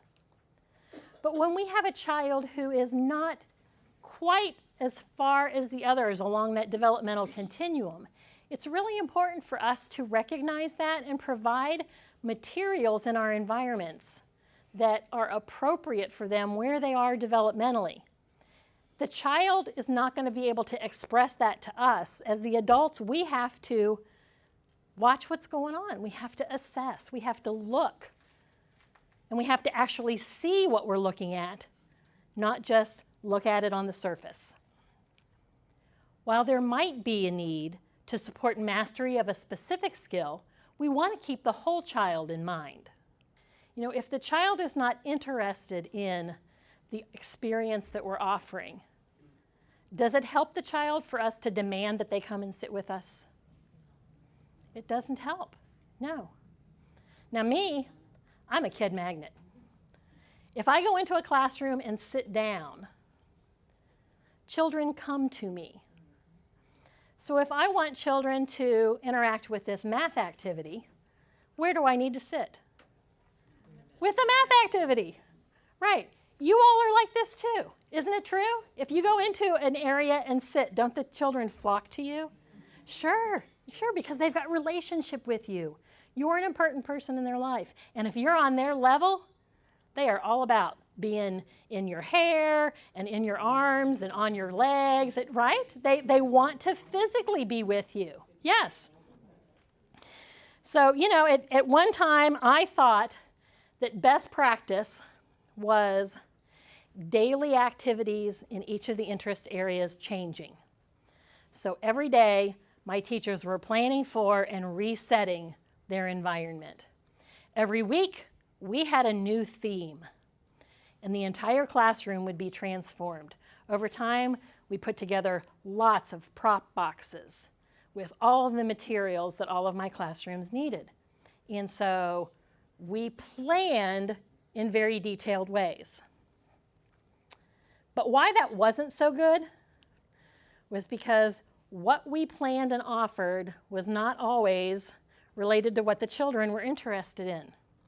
And my teachers spent so much time creating and recreating the environments that they didn't take the time, and I didn't provide them the time to be with children.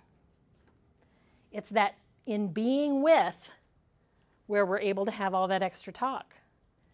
You know, if the teacher's attention is on all of these 15 things they have to get done for next week, then they're not interacting with children. then teachers are not watching and observing and making assessments. They're not looking at where children are and helping them to get to the next level by extending their learning. So I've not yet publicly apologized to my teachers. However, I'm kind of thinking that this thing on film will do that. But it's true. I exhausted them. It's awful for me to think back at the kind of elaborate work that they did for their classrooms. Again, we did all the wrong things for all the right reasons. We thought that it was important to provide that ever-changing variety. Well, what we know about brain development, remember earlier I talked about how those dendrites and all of those synapses, those brain connections just multiply and multiply. As children repeat things, the part of the brain cell that is straight in between brain cells where the connections are happening, it builds up a waxy substance called myelin. It's kind of whitish. And as children do things over and over, then that coating on the outside of that nerve grows over time. This is why your brain is kind of whitish gray. It's from that myelin on those connections in your brain. So think about yourself in an experience like writing. You write naturally. You don't have to think a lot about it. Certainly not as hard as you had to think about it when you were in kindergarten and first grade, right? Or riding a bike. You get on a bike and you just do it. Whereas when you were learning to do it, you had to be more intentional about how you did it. You know, when a child walks on a balance beam in our gross motor area, when they start doing that, they walk a step and fall off and get back on and walk a step and fall off. And we've all seen this. If we hold their hand or have a friend hold their hand, they are able to walk across the balance beam much better. And after they practice this a number of times, they get better at it, right?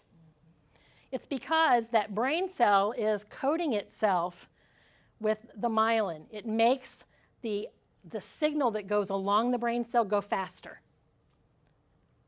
And so again, what we look at as play in our classrooms is building brains, this idea that we're actually helping the physical formation of children's brains. We can't get away with that.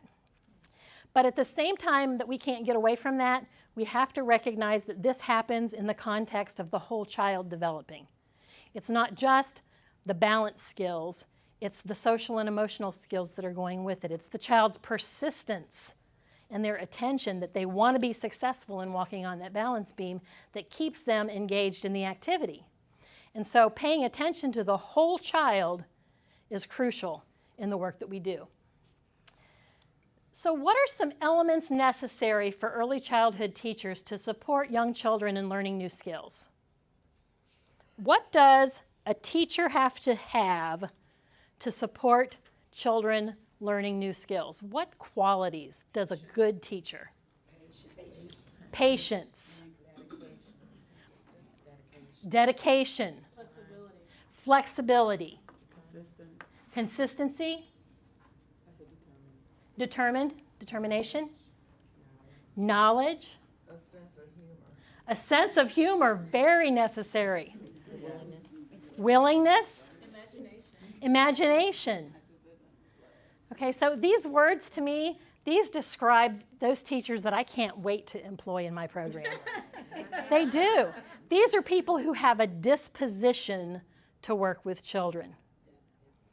So it's not just about what you know. It's about how you use what you know.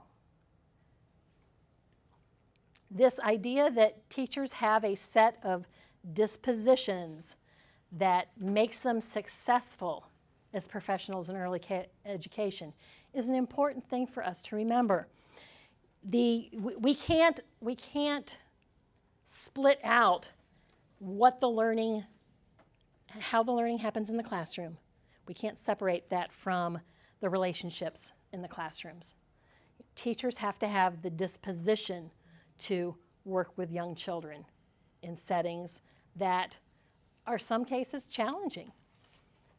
You know, we all have physical barriers in our environment that we have to work around and work with and find ways to make good for the children in our programs. So now we're going to actually take a look at the developmental domains. So a developmental domain is a crucial area of learning and development. We talked about that this morning. Domains are all connected.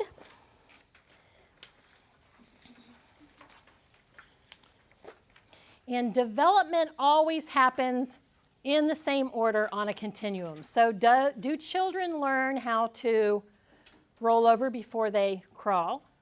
Yes. Do they crawl before they walk? Yes. Do they walk before they run? Yes. Okay, so this is the developmental continuum. So domains are all connected, and children's learning occurs within an emotional and social context.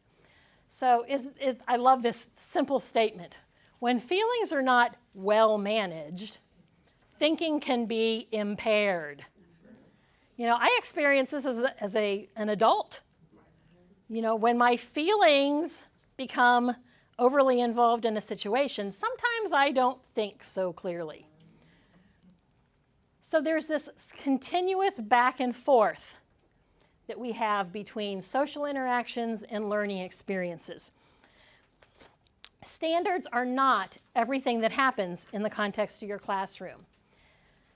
So we're going to look at Lionel, and we want to see how Lionel is experiencing learning and development in all domains simultaneously.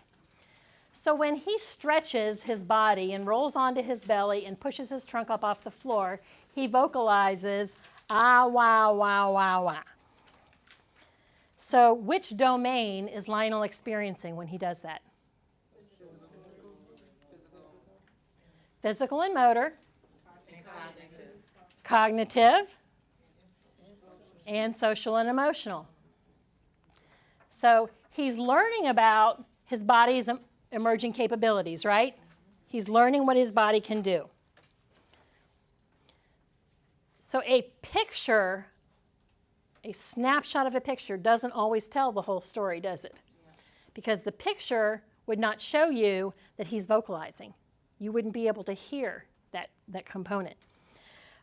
So he turns his gaze to his teacher, Lisa, who smiles and comments, "You're up on your hands and knees again, Lionel." He smiles and gurgles as he lifts first one hand and then the other off the floor. He watches his hands intently, and his weight shifts back before he rests first on one hand and then on the other. So which domain is Lionel experiencing with Lisa? So social and emotional. Mm-hmm. Right, so he's feeling her attention, and she was gentle and warm in her interaction, so he's got the social and emotional piece going on. He also hears her words, and they're in response to his vocalization, so that's social communication, right? And then describing his experience. She is describing, she's narrating to him what's happening. So he's also experiencing with the connections between movement and balance as he's going back and forth from one arm to another. And to even deepen the interconnections, realize that when Lionel gets on his hands and knees, he probably feels a personal sense of excitement and satisfaction, and those are both social and emotional and cognitive experiences. His approach toward learning is enthusiastic, and he's internally motivated. He's doing this because he wants to do it. Every observation of a child will illustrate that all of the developmental domains are at play almost all of the time. Every observation of a child. So why do we look at domains separately then?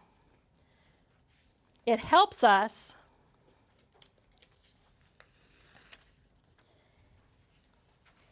see where a child might need some extra support, and it also helps us recognize where a child is solid in their development. We need to be able to look to see which domain the child could use some support in and which domain the child is solidly on task and ready to move on to the next developmental stage with. So we're going to look at some domains. We're going to actually look at some domains in action, and we're going to watch a video clip. We have one video clip that is infants and toddlers, and one video clip that is preschoolers. How many of you work with preschool children primarily? And infants, toddlers? Okay, about half and half. All right, so something in each of these will catch your attention. What I'd like for you to do is look at the ways that you see all of the different domains being involved in the activities that the children and the experiences that the children are involved in. Allie, would you like a ball? What? What kind of ball would you like? Here, grab 2 balls. Would you like this kind of ball or a little?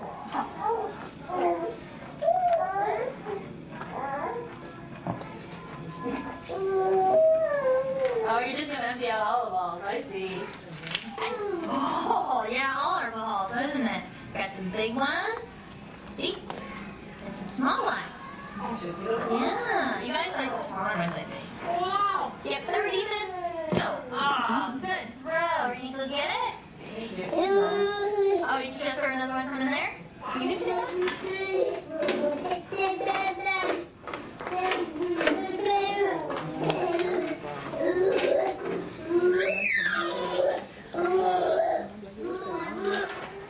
There you go.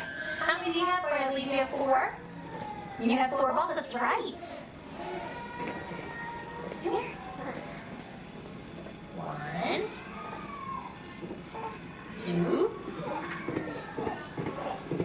3. Oh, 4. Get your put it into the basket. Oh. You're gonna throw them, Natalie? Yep, go. Through. Yeah, come here.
I love this. Watch what he does. Watch what happens here.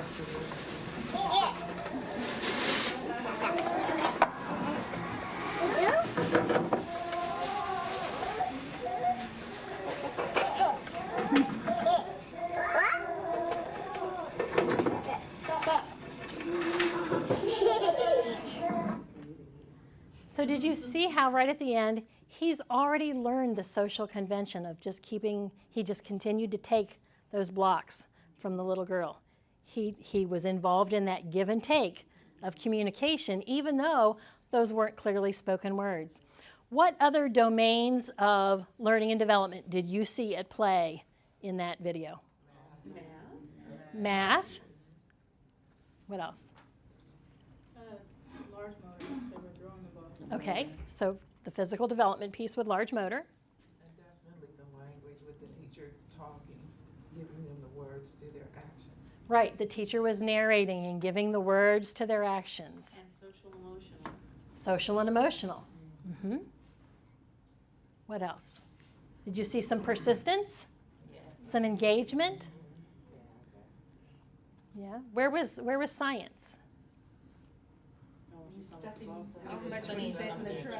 Right, he's learning about volume. He's putting the items in the box or the bus, the truck, whatever he was using there. Yes. So is it easy for you to see that all of the domains are involved in that? Okay, with this next one, I want you to watch for the domains, but I also want you to think about ways that you could extend this activity.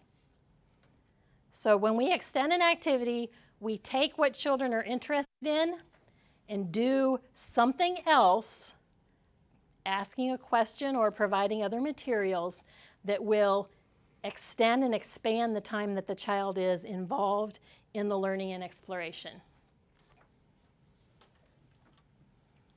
She was tight, honey. I'm too bored.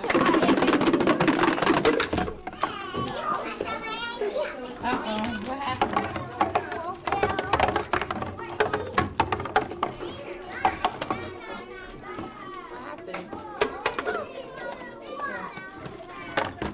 Maybe it was not too tired.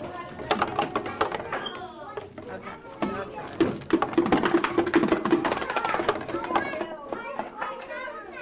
Jemiah, shake it.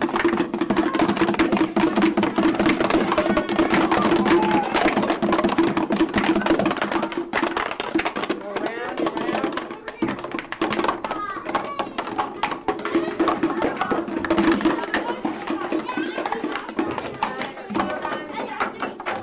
Giovanni, stay over this way.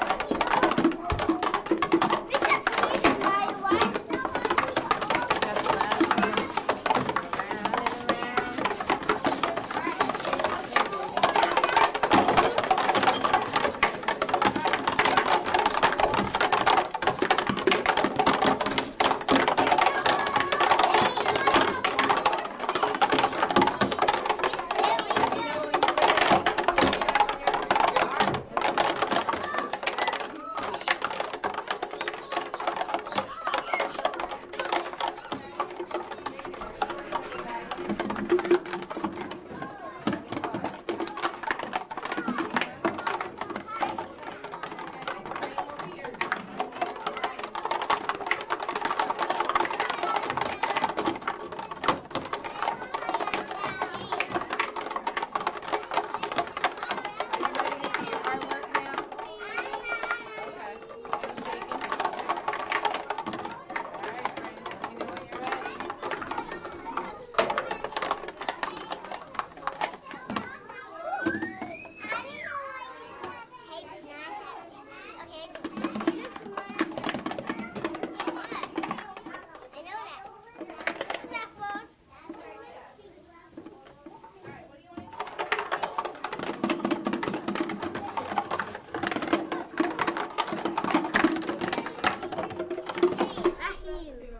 I want to see mine. Okay, let's see.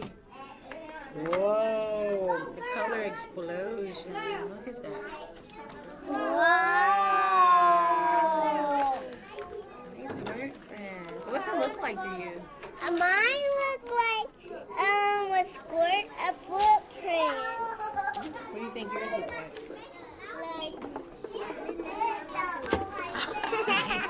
You know, it looks like to me fireworks. I look like With an explosion fireworks. of color. So where did you see the domains? Everywhere. Mimicking, Social, emotional, the physical. What about their persistence and their engagement? Were they engaged in that activity? Yes. Like they was making a song. Right. Science with mixing the colors. Math with patterning. They were shaking the cans and making the noise in a pattern, and then they'd move it a different direction to make a different pattern. Okay, what about language? Lot of body language and a lot of imitation. They encouraged each other. They motivated each other. And then at the end, when they were talking about what do you think it looks like? Do you think it looks like? I think it looks like fireworks. And you hear the little girl say, mine look like fireworks. Right. So how much preparation did those two adults in the infant toddler video and the preschool video, was there a lot of preparation and planning involved in those activities? No. But were they rich experiences for those children? Yes. Yes. Was there a lot of teacher control? No, they were set up that the teacher didn't have to exhibit that control. Now, how would have the infant toddler video changed if the teacher had said, no, we don't throw balls inside, we only throw balls outside? Would that change? Would it change how the activity went? Right. Okay, so what are some ways that you could extend the shake and paint activity? What are some other things that you could do? Added more instruments or, yeah. So you could add some different shaped jars or put them in something clear so that they could see what was happening inside, or use different sized balls so that they would have changed the sound. What else? Add music. What else could you do? How could you take that experience and extend it into other areas of your classroom?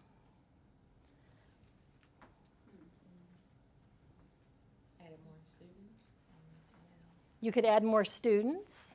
So there could be, they could make instruments, right? They could make shakers, or you could use that same kind of a container and make drums.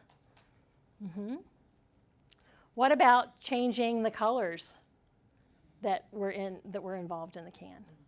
So could that activity have been done outside? Yes. Yes. Yes. So it's not always just about keeping things in one little section of the classroom.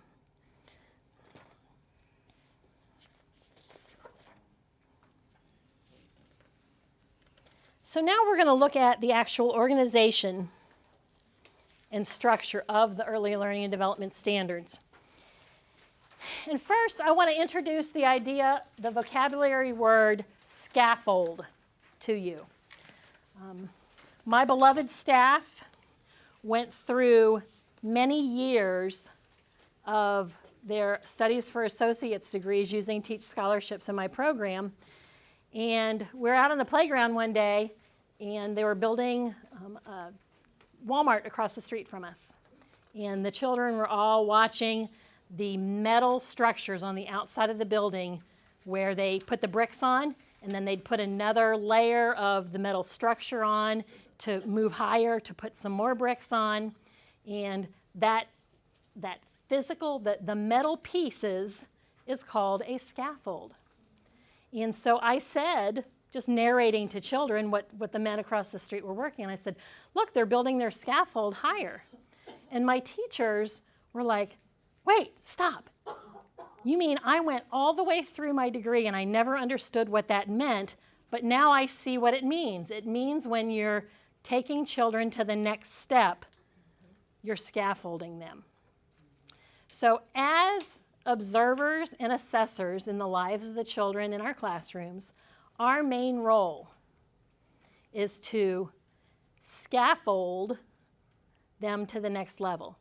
We observe, we reflect on what we see, we compare it to what we know. That process of assessment. We're measuring where they are. And then we plan to take them to the next step. So we've looked at the domains in very broad aspects. I want to give you a little more in-depth definition of each of the areas to talk about what kinds of experiences we're going to find embedded, what the standards are we're going to find embedded in these domains. So the social and emotional development that happens in that domain involves behaviors that reflect children's emotional growth and their growing ability to successfully navigate their social world through interactions with teachers, peers, and other familiar adults. In approaches to learning, this domain centers around the foundational behaviors, dispositions, and attitudes that children bring to social interactions and learning experiences. This includes children's initiative and curiosity, and their motivation to participate in new and varied experiences and challenges. This domain includes focusing on attention, engagement, and persistence as they engage in a variety of tasks. The cognition and general knowledge domain addresses those cognitive processes and skills that are fundamental to learning in different domains, including memory, symbolic thought, and reasoning and problem solving.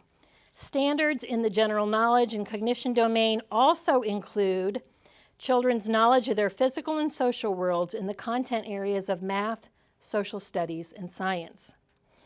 Language and literacy reflects knowledge and skills that are fundamental to children's learning of language, reading, and writing, and it pertains to their growing abilities to communicate effectively, express themselves through language, and to use growing vocabularies. Physical well-being and motor development address motor skills and health practices that are essential for children's overall development. These skills include the ability to use large and small muscles to produce movements, to touch, grasp, and manipulate objects, and to engage in physical activity. These standards also describe the development of health practices that become part of children's daily routines and healthy habits, such as nutrition. And so the early learning and development standards are specified for 4 age groups of children. So this one document covers the age span of birth up to the first day of kindergarten. So since this age of birth up to kindergarten entry has so many developmental stages in it, we've broken the early learning development standards down into 4 age groups. The first age group is infants, which is birth to 8 months. And then young toddlers, which is 6 to 18 months. So you'll see that there's that overlap. And that's because all children don't develop at the same rate. Then older toddlers at 16 months to 36, again, we see that overlap in the age because children, again, don't develop all at the same pace. Pre-kindergarten is everything from the age of 3 up to that first day of kindergarten.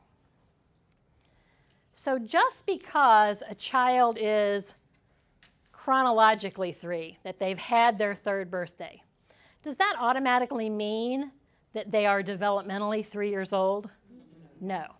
No. So even though it's not spelled out in this, it's important for us to remember, as caregivers, when we have a 3-year-old child, it might become very common for us to have that child who's just turned 3 that still has some very older toddler-like abilities because of their trajectory of their development, the speed of their development. So each developmental domain, we've spent all day talking about these developmental domains. Each domain consists of several strands, and then each strand consists of topics, and each topic consists of standards statement. So there is a standards statement for each age group. So this is what a page in the early learning and development domain looks like. So let's just look at this one before you start to look at the one that's in front of you. So here we can see that we're looking at the social and emotional development domain. It's that crucial area of learning and development, and it's right at the top of the page. Then we see the strand. The strand in this case says self, and it's that developmental or conceptual component within the domain. It's the big idea, one of the big ideas within the domain. Under each strand, we see topics. So topic is the focus. So our strand is self, and on this domain, we see that the topics are awareness and expression of emotion, self-concept, self-comforting, and self-regulation. Then we see from left to right the age groups that we just talked about. So over on the left is the very youngest age group, infants birth to 8 months, and then young tots, older tots, and pre-kindergarten. So it's important to recognize that the standards that are listed under pre-kindergarten are the things children should know and be able to do by the time they get to their first day of kindergarten. So as they're walking in to their first day of kindergarten, that moment in time is where these standards are written to.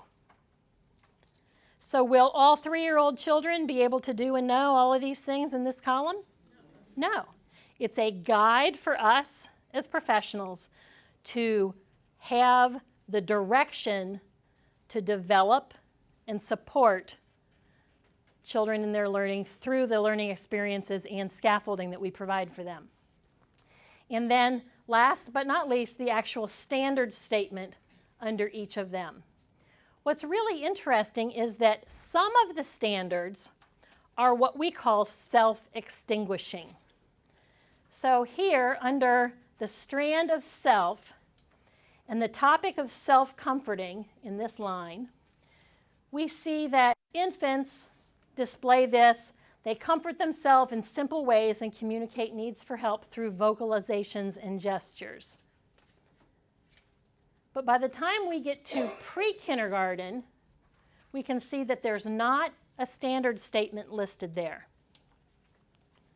Because in the standards, children who are older toddlers, up to the age of 3, they anticipate the need for comfort and try to prepare for changes in routines.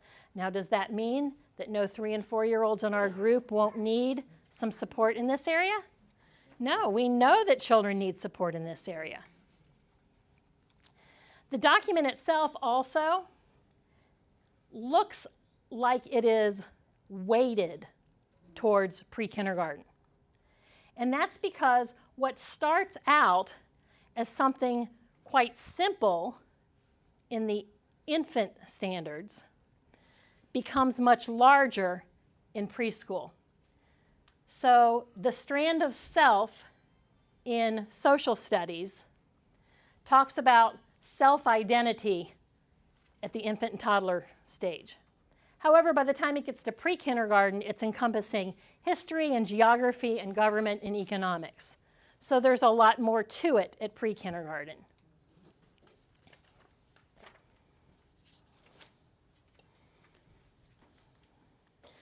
So now we are going to actually use the standards. I'd like for you to open up your standards document, and we're going to talk about, you can open it to any page you want. We're going to talk about how routines can be aligned to standards. So from our discussion earlier, we said that routines were standard types of things that happen in our classroom. It's kind of the business that happens in our classroom. Children come into our classrooms in the morning and have a routine as they enter the classroom. They have a routine when they use the restroom or when you transition to another area of the building. You have routines at mealtime and at nap time. And when they get up from nap is a routine. And when they get picked up, they have a routine. So I want you to think about all of the different routines. And let's focus on nap time. So I want you to dig into the standards document and think about how nap time, what do children learn through the process of the routine of nap time in the different areas of the domains? What do children experience from the standards during the routine of nap time? What do they learn? Any ideas? Self-comforting. So children learn how to comfort themselves and fall asleep by themselves over time through the routine of nap. Right, they sometimes listen to the music, which helps them to relax because it's soothing, right? So in the infant days, children sometimes are rocked to sleep or they're patted to sleep. We see that carry over into the toddler years. But typically, by the time children are ready to go to kindergarten, they're able to lay down on their cots, comfort themselves, feel safe and secure, and fall asleep. Does that happen to children on the first day all the time? No. Why? Because they're not adjusted to the routine and they can't feel safe and secure. They can't let themselves fall asleep. Right. What else do children learn through that routine? Order, get your cot, your blankie, your pillow. Right. Get your cot, your blanket, your pillow. So they learn sequence. They learn patterning. They learn that it's the same order. So they learn the routine. Right? So what about their development in the physical area? Physical well-being and motor development. What happens at nap time around physical well-being?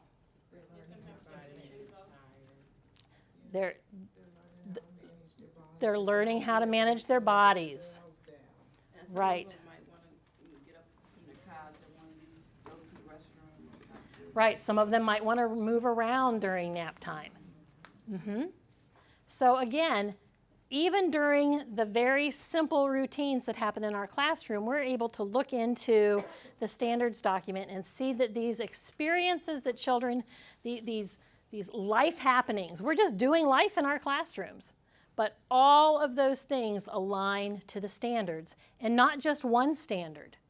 You know, it used to be that my staff would create an activity, and then they would go and identify 12 different standards that the activity could meet. And that got them familiar with the standards, but at that point it was really just a matching game. They were matching their activity to the standards. How we want to use the standards is for intention. So what is the teacher's intention as they implement an activity? For these 5 children, I want to work on their engagement.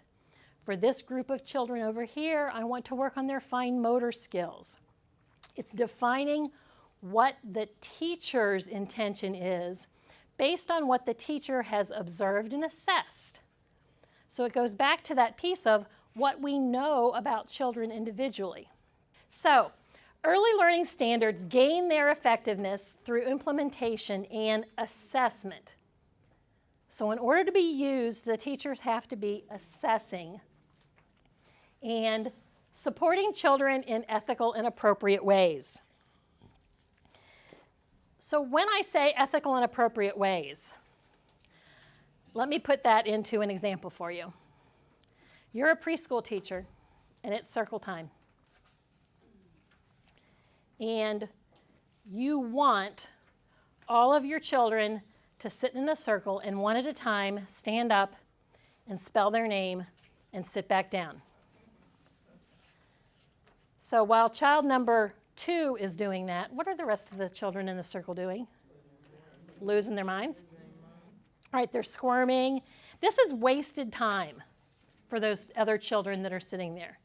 If your goal as a teacher is to help children learn how to spell and recognize the letters in their name, that's a good small group activity, but not so good of a large group activity. I like the phrase, children do not learn through their bottoms. It does not serve us well. And I speak to you as an administrator of a program where, you know, at one time, our circle times could be 40 or 45 minutes long. Oh my goodness, that's what I think now. That's what I think now. But at that moment in time, it was based on what we understood as the best thing that we could do for children. We didn't do better until we knew better.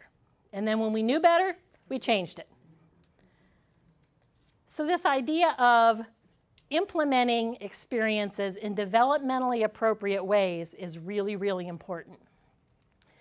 Effective learning standards require equally effective curriculum, classroom practices, and teaching strategies. And so all of those things have to come into play together. It's not the standards just by themselves.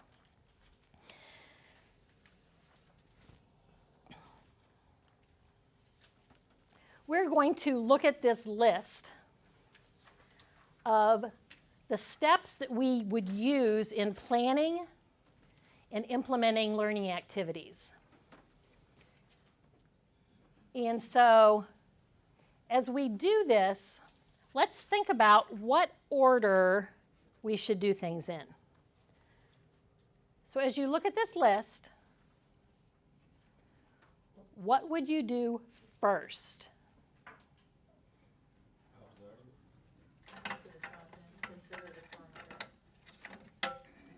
So I've heard two things, and I'm really happy that I heard both of them. So observe and consider the content or the standards, okay? What would you do next?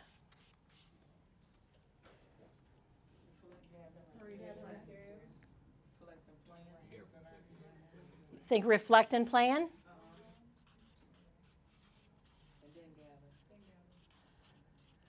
Reflect and plan. And then gather materials. And then arrange the environment.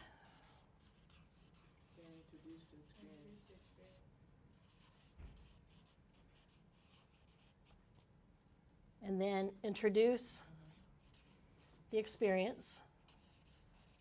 Provide instructions and support. And then provide instruction and support. And then what?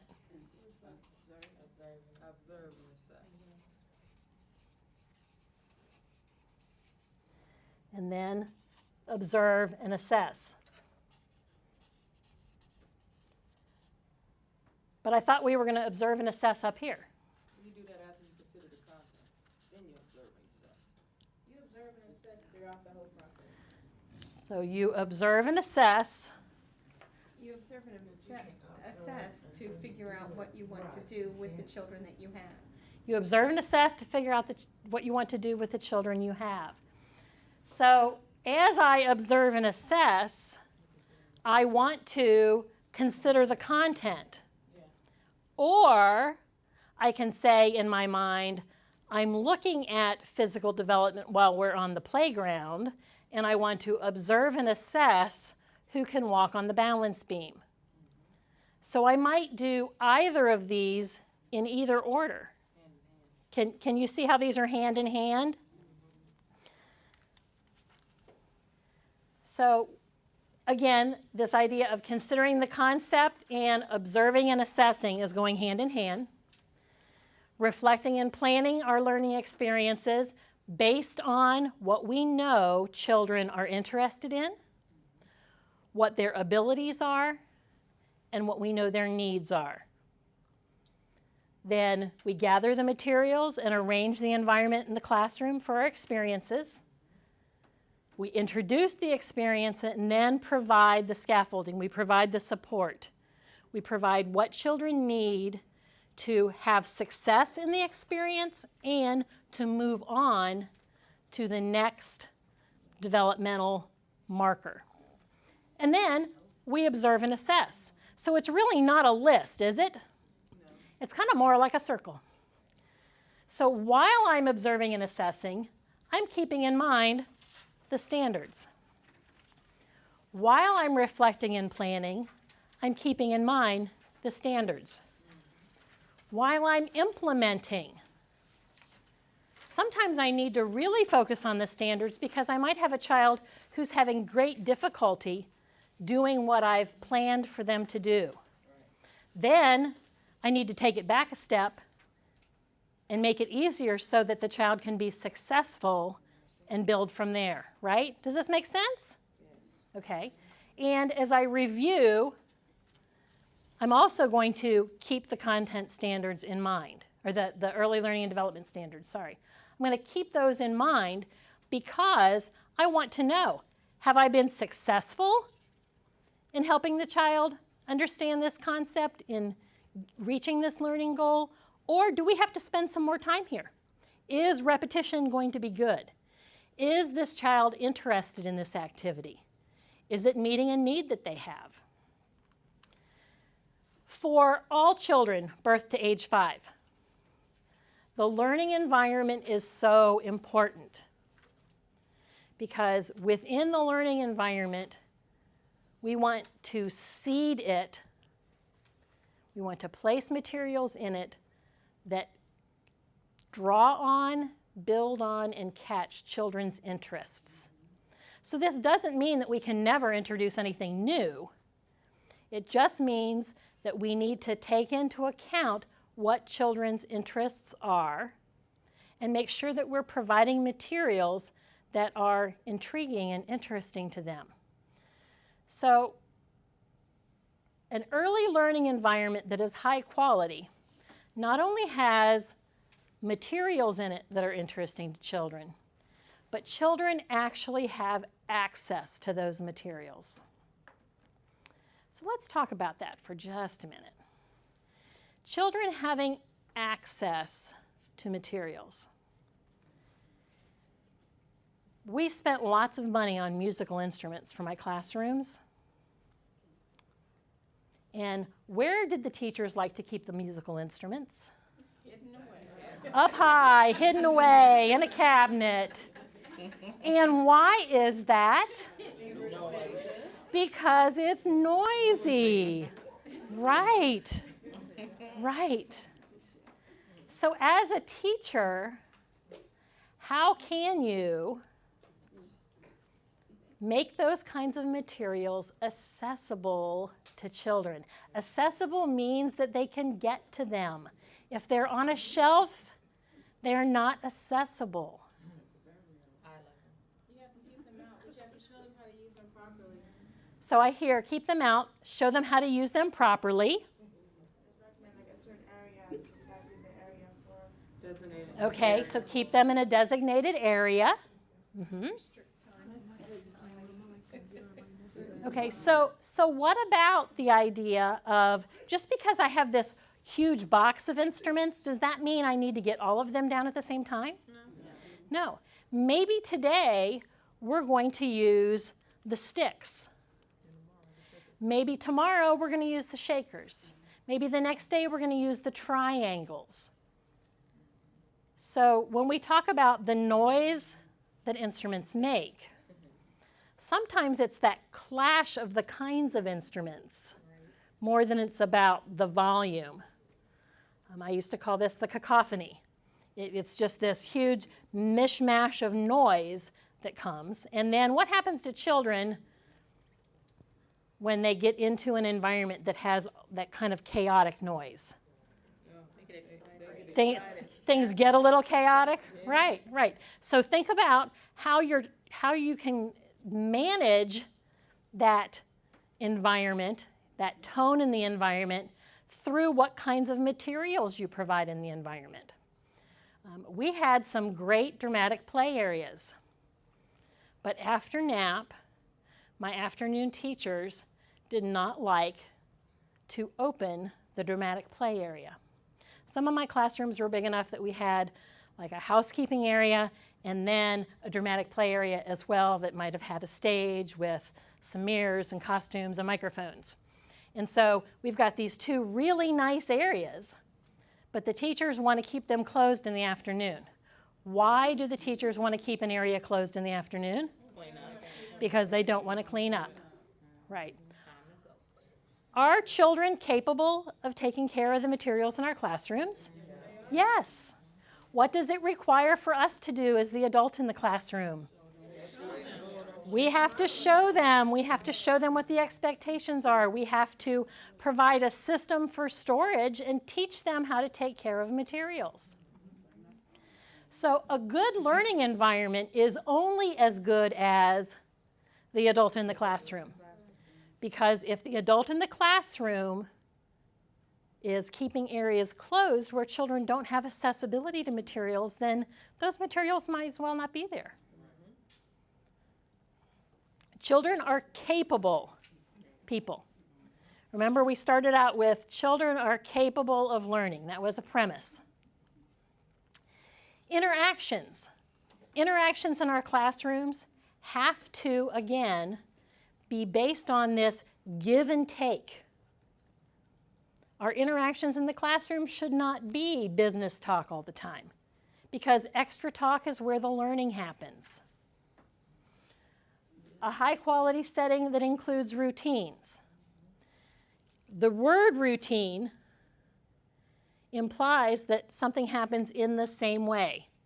So what's the value to children of having things happen in the same way? Because they know what to expect. They know what to expect, that consistency. Think for a minute about how consistency and knowing what to expect relate to a child's safety and security. If a child knows what comes next, does it increase their safety and security feeling? Yes. Yes.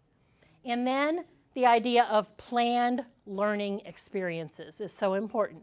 We have to plan what we're going to do before we get to the time we walk across the threshold of our classroom and we're surrounded by little people at our legs. We have to, as adults, recognize what we need in terms of materials, what we need in terms of preparation time, and what we need to know about children individually. Again, this goes back to we don't do the same thing for every child in our classroom. We have to know children individually. And you do this innately. I know you do. You can tell me which child in your classroom needs that extra hug in the morning. Which child in your classroom needs that extra pat on the back or comfort when it's time for nap. You know which children are going to have the hardest time right before lunch because they got there early in the morning. You know about the child who doesn't know who's going to pick them up at the end of the day and how that affects their interactions in the classroom throughout the day. You know your children. It's this idea of taking what we know about individual children and planning based on their abilities and their needs and their interests. So how do you provide for rich environments in infant and toddler classrooms?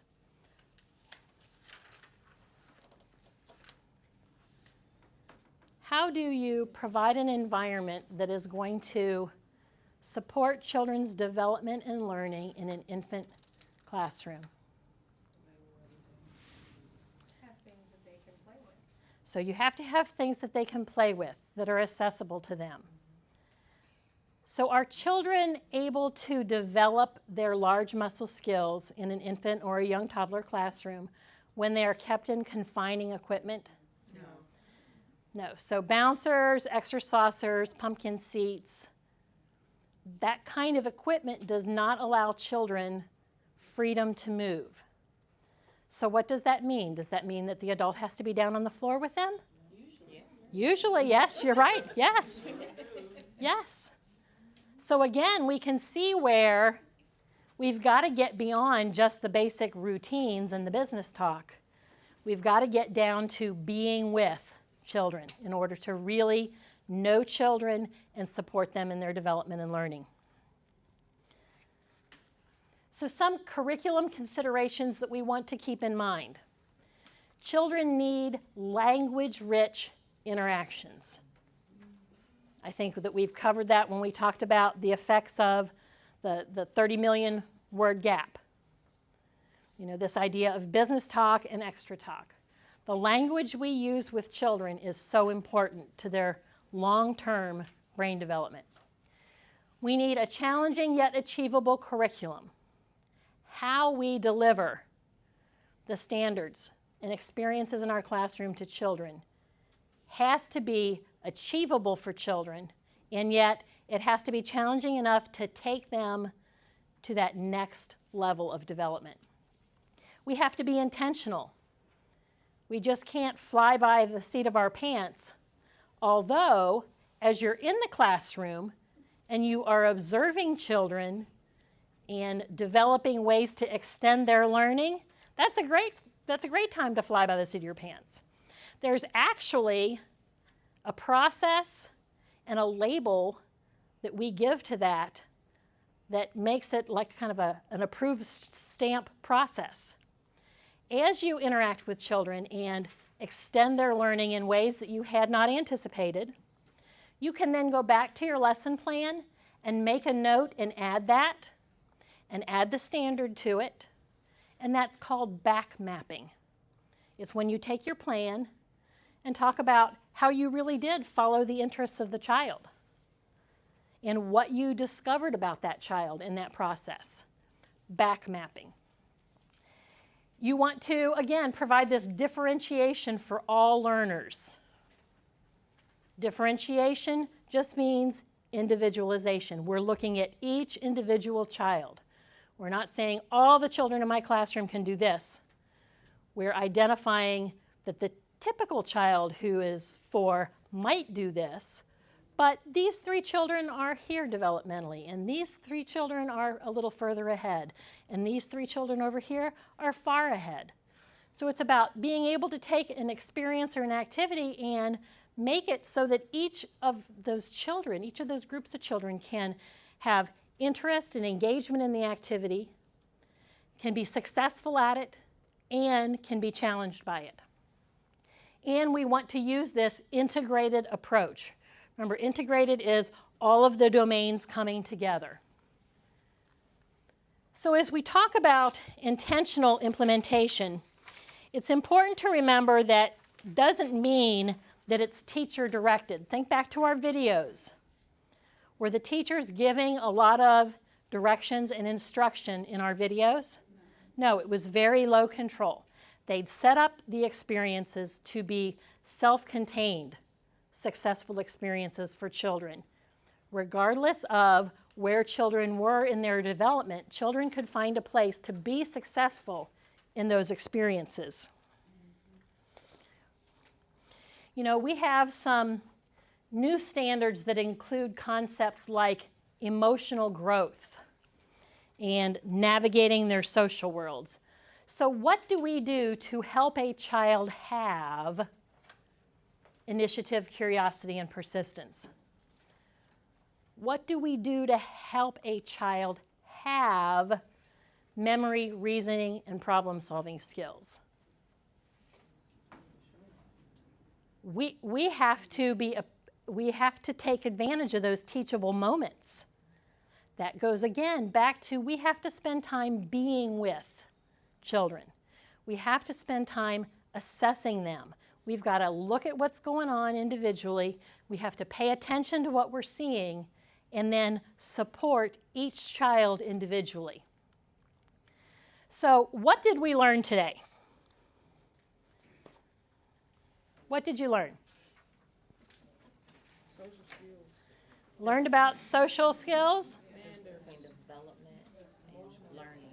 the difference between development and learning, Different domains of school readiness. the different domains of school readiness.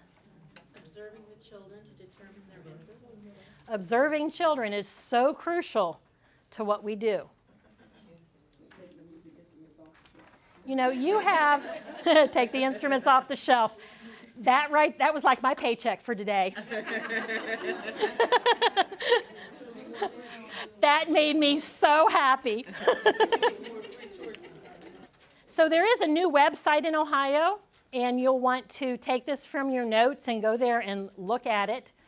It's for all things that are early childhood in Ohio. I referred earlier to the Early Learning Challenge Grant. And as part of that Early Learning Challenge Grant, we're building these great systems in Ohio. And this collaboration on this website between the Department of Education and Ohio Department of Job and Family Services. The website serves as a clearinghouse for the state agencies with early childhood functions and also includes the Ohio Department of Health, the Ohio Department of Mental Health, and Developmental Disabilities. And so the website is www.earlychildhoodohio.org. And on this website, you can find the new early learning and development standards. There's a great document that will really help you in the classroom called the Implementation Guide. And the Implementation Guide really helps you to take the standards out of the theoretical context and see how you can do the standards in your classrooms.